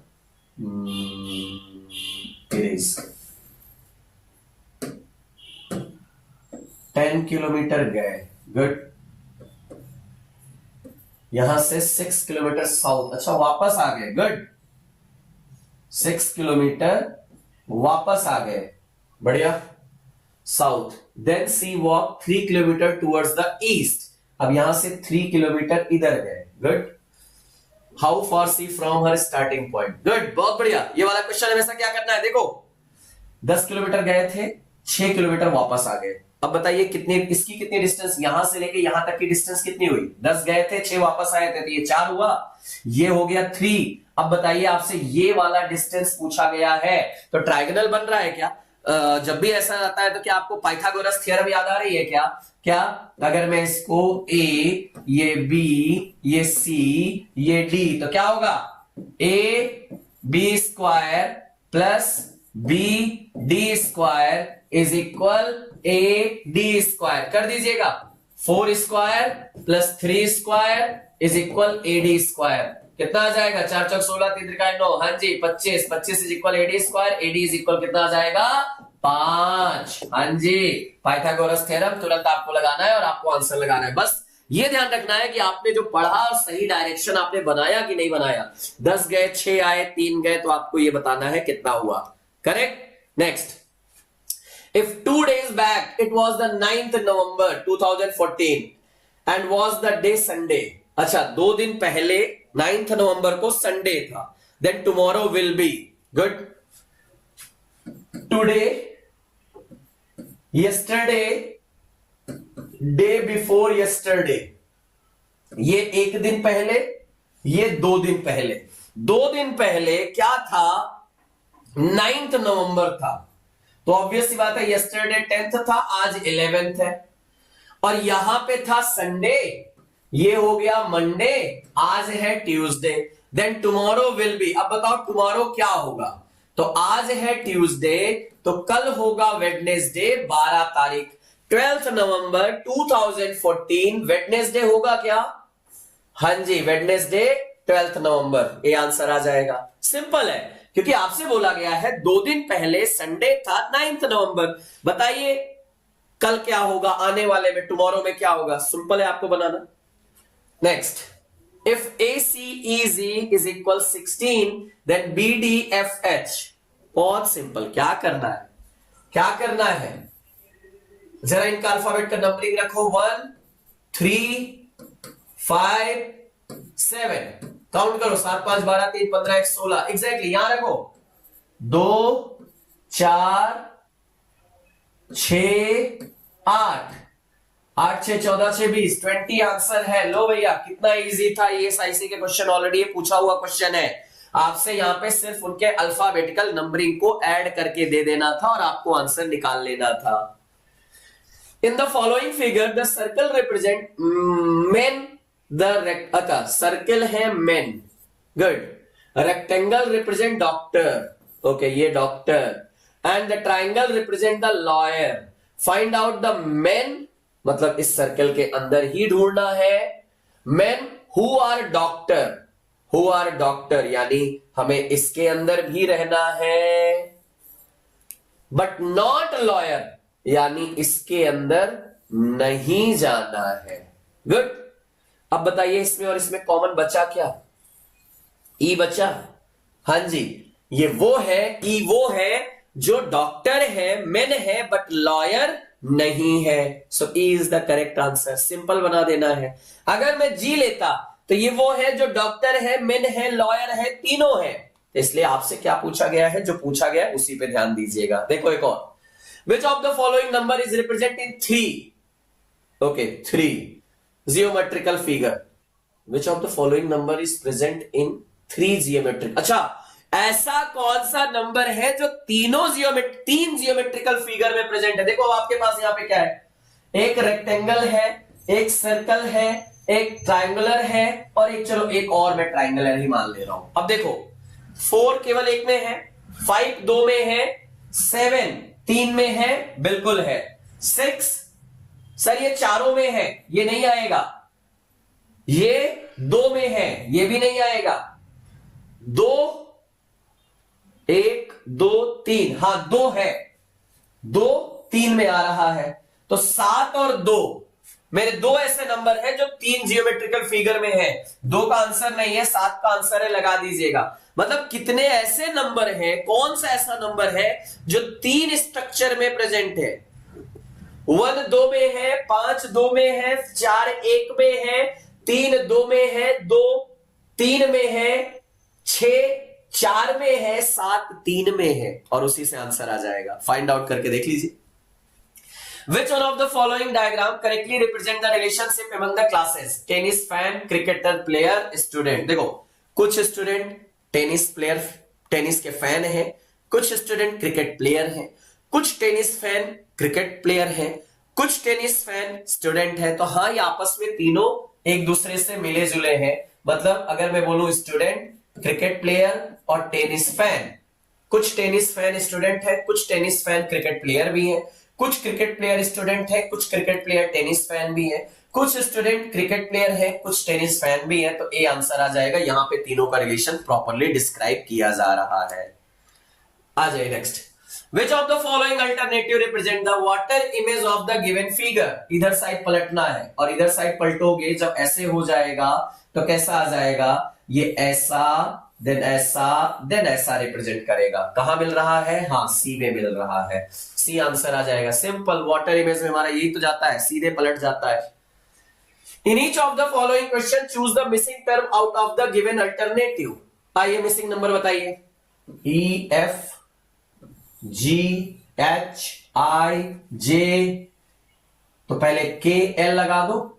K L M N मिल रहा है, बढ़िया। इधर देखो L A L A L A common है, L A K L L A कहां है आंसर? डी आंसर है क्या? हाँ जी, सिंपल। कितना इजी है, क्योंकि आपको क्या करना था? सिंपल, L A नहीं बदल रहा है, यहां पे आपको एक एक नंबर आगे बढ़ते चले जा रहे हो, बस। If hospital is written as the 3 2 5 4 6 7 8, numbering से मतलब नहीं, केवल एक नंबर कोड दिया गया है। गुड। हाउ को पोस्टल, अब यहीं से निकाल लो। P चौथे नंबर पे 7, O दूसरे नंबर पे 2, S तीसरे नंबर पे 5, T लास्ट में, टल लास्ट वाले तीनों ले लो, 6 1 8। हाँ जी, 7 2 5 6 1 8 आंसर कहां है? 7 2 5 6 1 8। हाँ जी, बी आंसर आ जाएगा, बिल्कुल आएगा। कुछ नहीं करना था, उसी से निकाल लेना है। जो उधर दिया गया है कोड, उन्हीं कोड से इनके अल्फाबेट का ले लो, अपने आप आंसर आ जाएगा। इन the following questions select the missing character from the given alternative. देखो क्या पैटर्न क्या है। अरे वाह, 22 + 10 32, 14 + 74 88, 33 + 26 कितना हो जाएगा? 6 3 9, 5 3 8 89। गलत हो क्या? हाँ बिल्कुल गलत हो। 3 2 5 59, sorry 59 is the correct answer. लगा दीजिए, क्या दिक्कत है? उनको ऐड ही तो करना था, तीनों में एडिशन ही तो चल रहा है। चलिए आइए डाइस का क्वेश्चन देखते हैं। 2 different position of dice are shown below, which number is opposite to the 5? पहले ये देखो कॉमन कौन सा है, 1 है कि 2 है? यहां तो 2 नंबर कॉमन है। गुड, ये भी कॉमन है और ये भी कॉमन है। और मैंने आपसे क्या बोला? अगर 2 नंबर कॉमन आ रहे हैं 2 डाइज में, तो ये मान के चलना तीसरा जो नहीं है वो उसके पीछे का होगा। दैट मीन्स क्या बोल रहा हूं, अगर ये दोनों कॉमन है, यहां 5 दिख रहा है या 4 दिख रहा है, तो 2 में से एक ही एक बार में दिखेगा, यानी 5 के अपोजिट कौन? 4। क्यों सर? देखो ध्यान से, 1 और 2 यहां पे है, तो ऑब्वियसली इनके पीछे कौन होंगे? 3 और 6 बचे हैं, वो इनके पीछे होंगे। तभी तो 5 और 4, क्योंकि एक बार में एक ही दिखेगा ना। तो इसमें 3 दिख रहा है, 6 दिख रहा है, ना इसमें 3 और 6 दिख रहा है, इसलिए ये दोनों तो नहीं हो सकते। तो कौन हुआ 5 के अपोजिट? आपसे पूछा गया 5 के अपोजिट कौन, आप तुरंत आंसर करिए सर 4। एग्जैक्टली, हमेशा याद रखिएगा। बाकी अगर एक नंबर कॉमन होता तो हम दूसरा फॉर्मूला लगाते, जो हमने क्लॉकवाइज डायरेक्शन में सॉल्व करने की कोशिश किया है।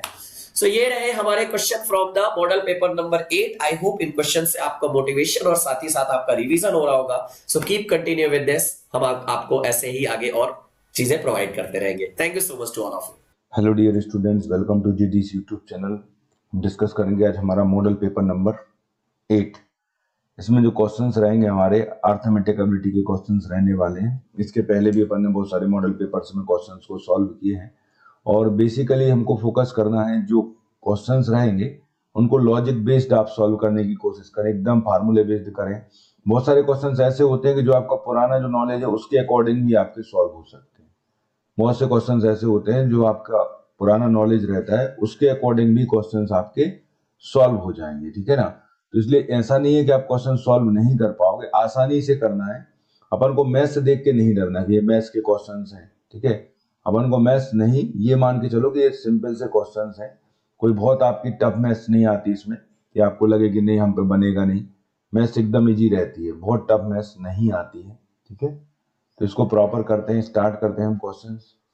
क्वेश्चन नंबर 1 यहाँ पे लिखा हुआ, cost of gravelling the path of RS 5 पर स्क्वायर मीटर। ठीक है भाई, ये कॉस्ट पूछ रहे हैं अपन से, ठीक है ना। तो यहाँ पर आपको कैलकुलेट करना, उन्होंने आपको दे दिया है, रेट दे दिया है कि RS5 पर स्क्वायर मीटर लगता है। ठीक है, तो यहाँ पे पूरा आपको एक डायग्राम डेवलप करना पड़ेगा इसमें, cost of growing the path of the. तो यहाँ पे आपको क्या दिया है, गिवन दिया है। यहाँ पर ये जो है एक्चुअल में क्वेश्चन जो है इसमें पूरा दिया नहीं है इन्होंने। ये देखो यहाँ पे लेंथ जो है अपनी उसकी 160 मीटर है लेंथ। ठीक है, और उसकी विड्थ जो है वो अपनी 45 मीटर है। ठीक है, ये और उसमें डाटा है, और रेट उन्होंने दिया है RS5 स्क्वायर मीटर दिया हुआ है। ये पूरा डाटा रहेगा हमारा इस क्वेश्चन का। और जब इसको आप सॉल्व करते जाएंगे तो आपको क्या करना है, दो एरिया बन रहा है आपके यहाँ पे। पहला एक आपका लार्ज रहेगा, ये 160 मीटर है और ये 45 है। ठीक है, ये ध्यान रखना है। और विड्थ जो है आपकी, थिकनेस जो है, ठीक है, ये कितना दिया हुआ है, 3 मीटर दिया है। ठीक है, ये 3 मीटर दिया हुआ है आपको। तो इसके अकॉर्डिंग पूरा हमें चलना पड़ेगा। तो पहले एरिया आप पाथ अगर निकालना है आपको, तो इसमें रहेगा 2x L plus b minus 2x हो जाएगा। ये फार्मूला फिट करोगे तो यहाँ पे आपको इतना स्क्वायर मीटर उसका पाथ का हमारा क्या आ जाएगा, एरिया आ जाएगा इस रोड का। और उसका उन्होंने दिया है आपको 4 रुपीज, 5 रुपीज दिया है, 5 रुपीज दिया है। इसमें 5 का मल्टीप्लाई करेंगे हम, 1194 इंटू 5 करोगे तो आपका आएगा 0। ठीक है, 5970, ये अपना करेक्ट आंसर हो जाएगा। यहाँ पर 5 रहेगा, आंसर अपना ए होगा इसका। ठीक है, तो इस क्वेश्चन में क्या है, अभी आपको इनकम्प्लीट है इसका लैंग्वेज। यहाँ पर देखो इसमें साथ में लिखना था इनको कि उसकी लेंथ जो है, लेंथ कितनी दी गई उन्होंने आपको, लेंथ दी है 160 मीटर, उसकी विड्थ जो है 3 मीटर है। ठीक है, ये पूरा डाटा इतना इनकम्प्लीट था, तो आपका डायग्राम बनना था इस तरीके से पूरा, और ये वाला एरिया अपन को कैलकुलेट करना था। ठीक है, नेक्स्ट क्वेश्चन है यहाँ पर, when wheel make a 4000 revolution and moving a distance of 40 km, find the radius of the wheel. ये रेडियस ऑफ द व्हील्स निकालना है अपन को। 4000 रिवॉल्यूशन होते हैं इनके, वो 45 किलोमीटर चलता है। ठीक है, तो अपन को उसकी रेडियस निकालनी है। तो इसमें सीधा सीधा रहता है आपका डिस्टेंस कवर इन 1 रिवॉल्यूशन। आप सीधा यहां से कैलकुलेट करो, distance cover in the 1 revolution. एक रिवॉल्यूशन में कितना डिस्टेंस कवर करेगा, तो 44 डिवाइडेड बाय क्या आएगा, 1000 आएगा, 4000 आएगा। लेकिन क्योंकि एक किलोमीटर में दिया है तो उसको अपन किस में कन्वर्ट करेंगे, किलोमीटर को अपन कन्वर्ट करेंगे बेटा मीटर में, तो 1000 आ जाएगा। तो ये कैंसिल हो जाएगा, तो यहां से आ जाएगा 1 रिवॉल्यूशन में डिस्टेंस कवर होती है वो कितनी होती है भाई, 11 मीटर होती है। कितनी होती है, 11 मीटर। 11 मीटर डिस्टेंस कवर होती है। ठीक है, तो अब अपन को यहाँ पे सीधा सीधा अपन को 2 pi r is equal to क्या आएगा हमारा, यहाँ पर 2 पाई हो गया, तो 2 pi into 2 pi r is equal to कितना दे दिया अपन को, 11। एक जो चक्कर है उसका दे दिया उन्होंने भाई कि ये 11 है, तो अपन को इसकी वैल्यू मिल चुकी है, r की वैल्यू निकालना है यहाँ से। तो r इज इक्वल टू होगा 11 डिवाइडेड बाय 2 पाई हो जाएगा। पाई की वैल्यू आप रखोगे, यहां से सॉल्व कर दोगे तो हमारा पूरा आंसर आ जाएगा 1.75 मीटर, हमारा राइट आंसर हो जाएगा। ठीक है, ये आपको ध्यान रखना, इसका आएगा आंसर अपना ए। नेक्स्ट क्वेश्चन है the diagonal of the cube. Cube का एक डायगोनल दिया गया है इसमें, 2√3 सेंटीमीटर है। ठीक है, find the surface area of the cube. Cube का सरफेस एरिया मतलब बाहर का एरिया अपन को निकालना है, उसका सरफेस एरिया आपको कैलकुलेट करना है। क्यूब का क्या निकालना है अपन को, सरफेस एरिया। तो डायगोनल का फार्मूला अपन जानते हैं कि डायगोनल जो होता है हमारा, डायगोनल इज इक्वल टू कितना दिया है भाई, 2√3 सेंटीमीटर इसमें दिया हुआ है अपन को क्वेश्चन में। ठीक है, तो यहां से अपन को फार्मूला होता है a√3 डायगोनल का, और ये 2√3 हो गया। ठीक है, तो यहां से a इज इक्वल टू बेटा अपन को 2 मिल जाएगा। अब सरफेस एरिया का फार्मूला होता है मेरे भाई 6a स्क्वायर, तो 6 इंटू 4 कर दोगे मेरे भाई, तो 24 स्क्वायर मीटर यहाँ पे आंसर हो जाएगा अपने। ठीक है, नेक्स्ट क्वेश्चन है हमारा, the capacity of the cuboid tank of water is 50,000 litre. Find the width of the tank if its length and depth are 2.5 metre and 10 metre respectively. ठीक है, ये पूरा डाटा अपन को दिया गया है इसमें बेटा। इसको पहले तो क्वेश्चन को अच्छे से पढ़ना। ठीक है, कैपेसिटी निकालनी है अपन को इसको, तो इसमें दिया क्या है उसको नोट करते। सबसे पहले तो भाई कैपेसिटी दी है अपन को, कैपेसिटी दी गई है टैंक की। कितनी है कैपेसिटी टैंक की अपनी, 50,000 लीटर है। ठीक है, फिर इसके बाद उन्होंने क्या दिया है, इसको अगर कन्वर्ट करोगे आप मीटर क्यूब में, तो ये 50 मीटर क्यूब हो जाएगा आपका, ठीक है, ये मान के चलो आप। अब यहाँ पर अगर आप 1 लीटर इज इक्वल टू, क्योंकि ये होता है 1 लीटर इज इक्वल टू होता है 1/1000 मीटर क्यूब होता है, तो उसको कन्वर्ट करोगे तो ये 1003 कैंसिल हो जाएंगे, 50 मीटर क्यूब आ जाएगा, ठीक है। तो यहां से सीधा आपको करना है 50 डिवाइडेड बाय 2.5 इंटू 10, ये सब मीटर में दिया है, यहां से कैलकुलेट कर लोगे तो हमारा 2 मीटर आंसर आ जाएगा, ठीक है। ये आपका आंसर हो जाएगा इसमें 2.5 इंटू 10, तो जितना भी एरिया है इससे उसको डिवाइड कर देंगे अपन, तो क्या आ जाएगा उसमें, ठीक है। नेक्स्ट क्वेश्चन की ओर चलते हैं हम। ये हमारा है, यहाँ पे ये अपना एंगल वाला क्वेश्चन है, इसमें अपन को डायग्राम जरूर बनाना पड़ेगा। तो यहाँ पे दिया हुआ है, देखो, what is the angle of elevation. Elevation मतलब उन्नयन कोण पूछ रहे हैं आपसे। Angle of elevation of the sun when the shadow of the pupil height x metre is √3। तो इसमें डायग्राम अपन को देखना पड़ेगा। डायग्राम के अकॉर्डिंग आप चलोगे तो इसमें दिख रहा है हमको, यहाँ पर ये डायग्राम बना हुआ है, यहाँ पर आपका ये डायग्राम है, x उसकी हाइट है, ठीक है, और यहाँ पे ये वाली उसकी √3 दे दी है बेस वाला, और थीटा अपन से पूछ रहे हैं वो, तो सीधा tan theta is equal to perpendicular upon base होता है, x से x कैंसिल हो जाएगा अपना, यहाँ पर tan theta is equal to √3 आएगा, और √3 की वैल्यू कितनी होती है बेटा, 60 डिग्री होती है। कितनी होती है भाई, 60 डिग्री होती है भाई, तो ये आंसर क्या होगा इसका, 60 डिग्री हो जाएगा, ठीक है।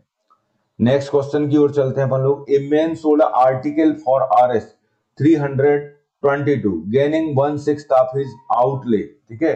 Find the cost price. Cost price निकालना है भाई, इसमें अपन को कॉस्ट प्राइस का क्वेश्चन है ये, ठीक है, मतलब अपना कॉस्ट प्राइस। तो कॉस्ट प्राइस निकालना है अपन को, तो यहाँ पे सीधा सीधा अपन देखें, सीपी अपन x मान लेते हैं, सीपी को क्या मान लेते हैं भाई, x, ठीक है।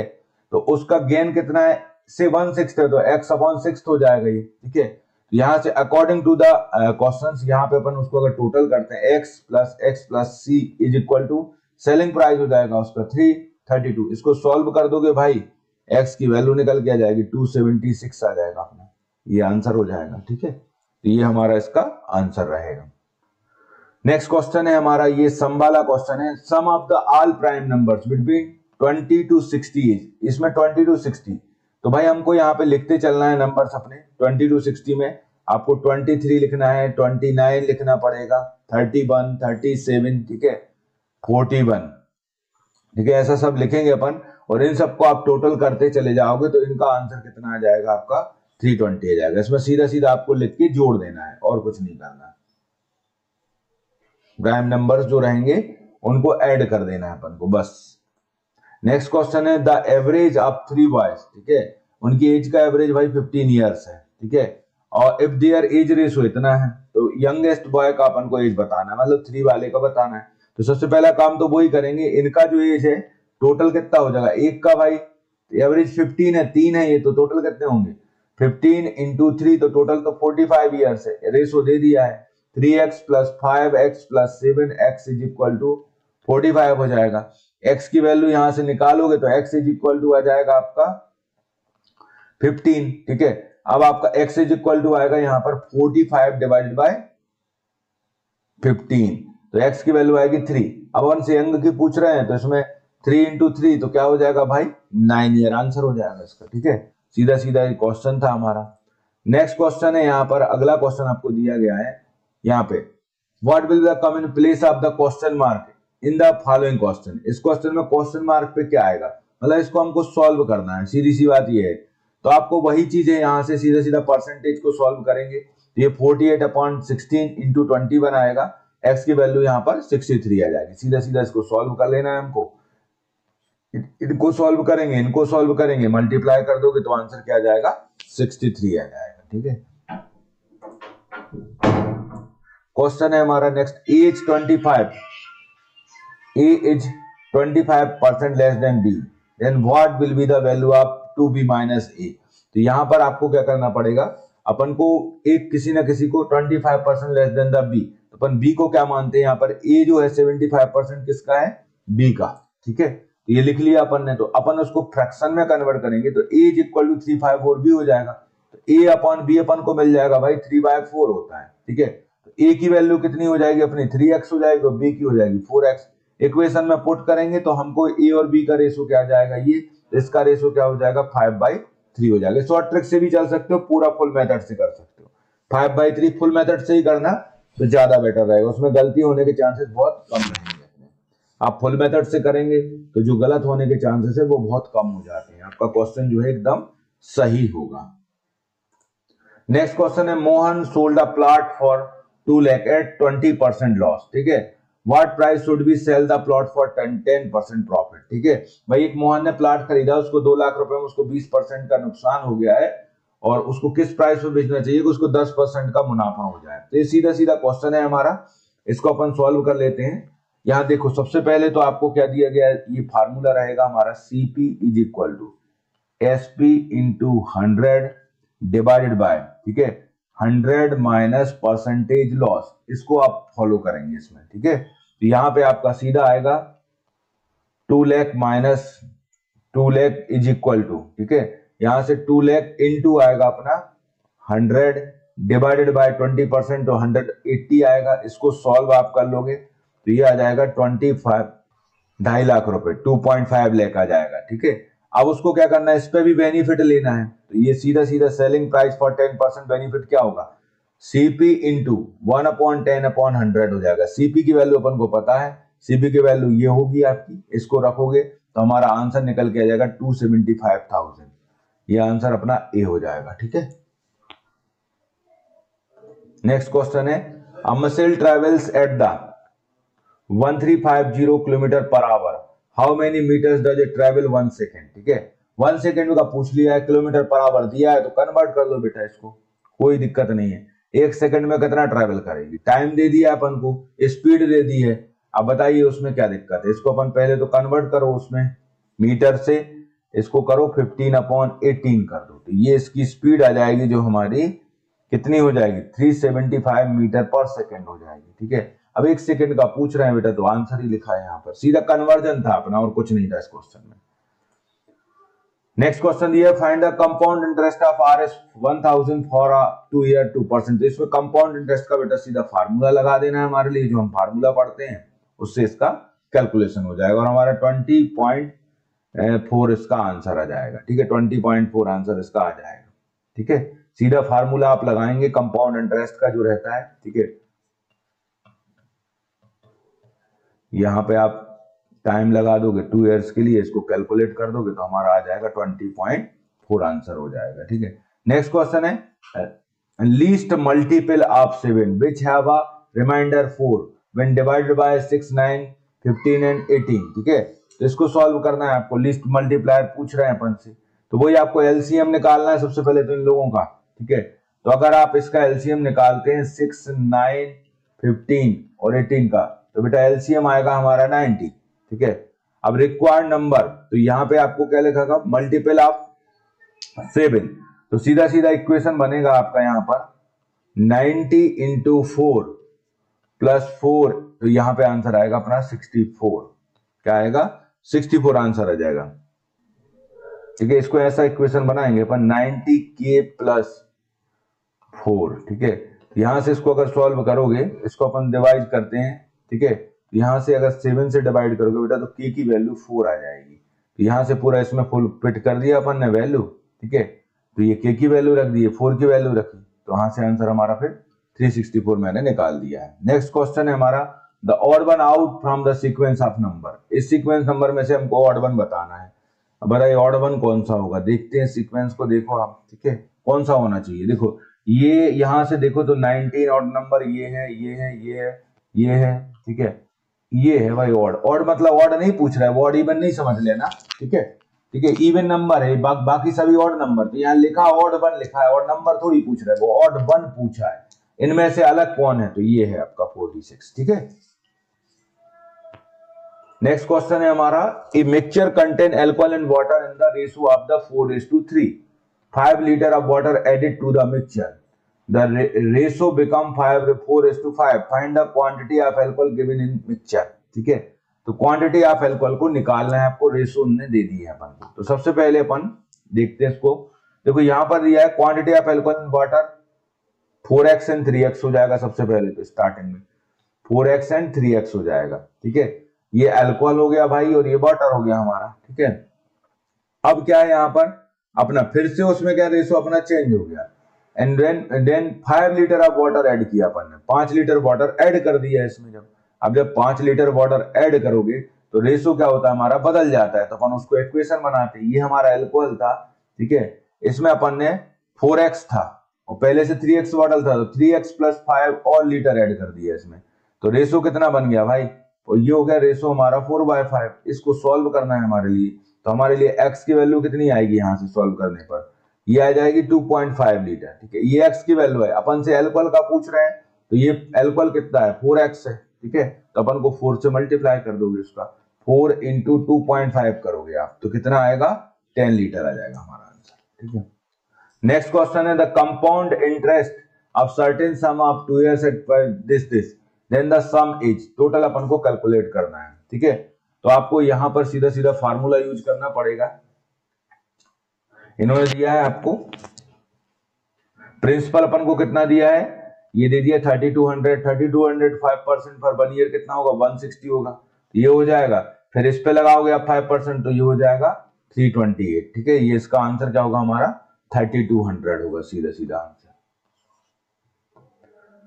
नेक्स्ट क्वेश्चन है A alone complete a work for 12 days and B alone complete a 24 day। ये भी करेंगे तो इनका आपको एलसीएम निकाल देना है दोनों का, 12 और 24 का एलसीएम निकाल दो आप, दोनों में कॉमन रहेगा जो, कितना आंसर आएगा बताइए।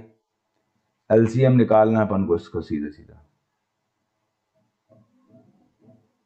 इनको अपन ऐसे भी जोड़ सकते हो, टोटल वर्क जो होगा आपका ये होगा 1/12 + 1/24, ठीक है।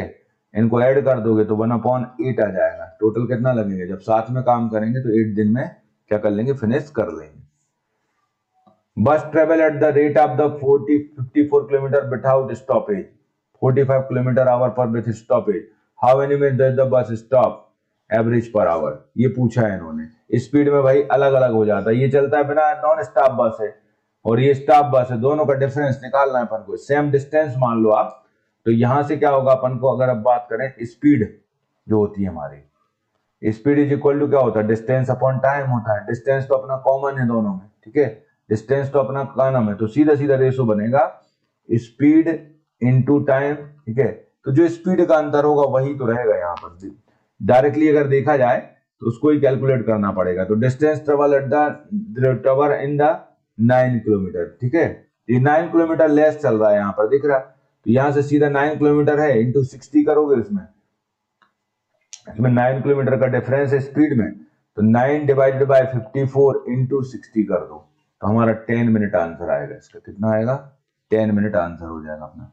इसके बाद नेक्स्ट क्वेश्चन है हमारा 2 train same length are running in the parallel track opposite direction speed this, ठीक है, cross each other 6 second the length of the each train. तो वही आपका है अपोजिट डायरेक्शन में बेटा स्पीड ऐड हो जाएंगी इनकी, ठीक है। तो आपको वही करना है, यहाँ पर स्पीड ऐड हो जाएंगी। पहले तो इनको कन्वर्ट कर लेंगे अपन, स्पीड ऐड होंगी तो 65 + 85 करोगे, इनको अपन को करना है मीटर पर सेकंड में, तो 5/18 हो जाएगा ये, और यहां से अपना आ जाएगा सीधा x + y/6 रहेगा, तो यहां से निकालेंगे अपन, तो ये x + y = 6, यहां पे अपन को इनकी वैल्यू रखना पड़ेगी पूरा, ये हो जाएगा 150, तो 150 × 5, 150 × 5 / 18 रहेगा, ठीक है, इज इक्वल टू क्या होगा हमारा, यहां पर इधर 6 भी है, तो यहां से आप निकालोगे तो फाइनली हमारा वैल्यू निकल गया, क्योंकि ये तो बराबर ही हो रहा है ना। एक मिनट, इसको इस तरीके से नहीं करना, दूसरे तरीके से करते हैं। यहां पर देखें, इसका आंसर तो है 125। यहां देखो सबसे पहले तो 65 + 85 करो आप, और उसमें 5/18 का मल्टीप्लाई कर दो, ये हो गया हमारा काम पहला, ठीक है। और इसको डिवाइड करना पड़ेगा 6 से, और यहां पे रहेगा x + y, उसको भी डिवाइड 6 से करना पड़ेगा, 2 ट्रेन है, ठीक है। तो अब यहां से इसको सॉल्व करोगे तो 150 × 5 / 18, और यहां पे रहेगा 2x, ये 2 ट्रेन्स और द सेम लेंथ है ना, इसलिए तो देखो यहां पर आपका 2x ही हो जाएगा, सेम लेंथ दिया है तो इसलिए 2x करना पड़ेगा, इंटू 6 आएगा, 6 अपना कैंसिल हो जाएगा, तो यहां से आप सॉल्व करेंगे, ये हो जाएगा हमारा 5 5 जो 250 divided by 6 is equal to 2x। ठीक है, यहां से आपको 12 आएगा, तो 12 से पूरा सॉल्व करके हमारा ये इक्वेशन निकल के आ जाएगा। ये इक्वेशन बनेगा आपका 2x इज इक्वल टू 250, 125 हमारा आंसर आ जाएगा। इसमें सीधा सीधा किया गया है, देखो आपको ये ऐड कर दिया, ये दो इक्वेशंस बन गए हमारे। हाँ ये देखो इक्वेशन क्या किया गया है, सीधा सीधा लिखा है, देखो डिस्टेंस लिखा हुआ है और यहाँ पर डिस्टेंस अपॉन टाइम है और यहाँ स्पीड दे दी। तो बेटा ये स्पीड ले ली अपन ने, डिस्टेंस ले लिया, इनको बराबर कर दिया। तो हम ये मेन पॉइंट ये है कि इसमें लेंथ जो है वो सिमिलर है, इस बेसिस पर ये क्वेश्चन अपना सॉल्व हो जाएगा। ठीक है, ये लेंथ सिमिलर है, इस बेसिस पर अपना ये क्वेश्चन सॉल्व होगा। ओके भाई, सभी के लिए ऑल द बेस्ट, अच्छे से पेपर करें आपका। ओके।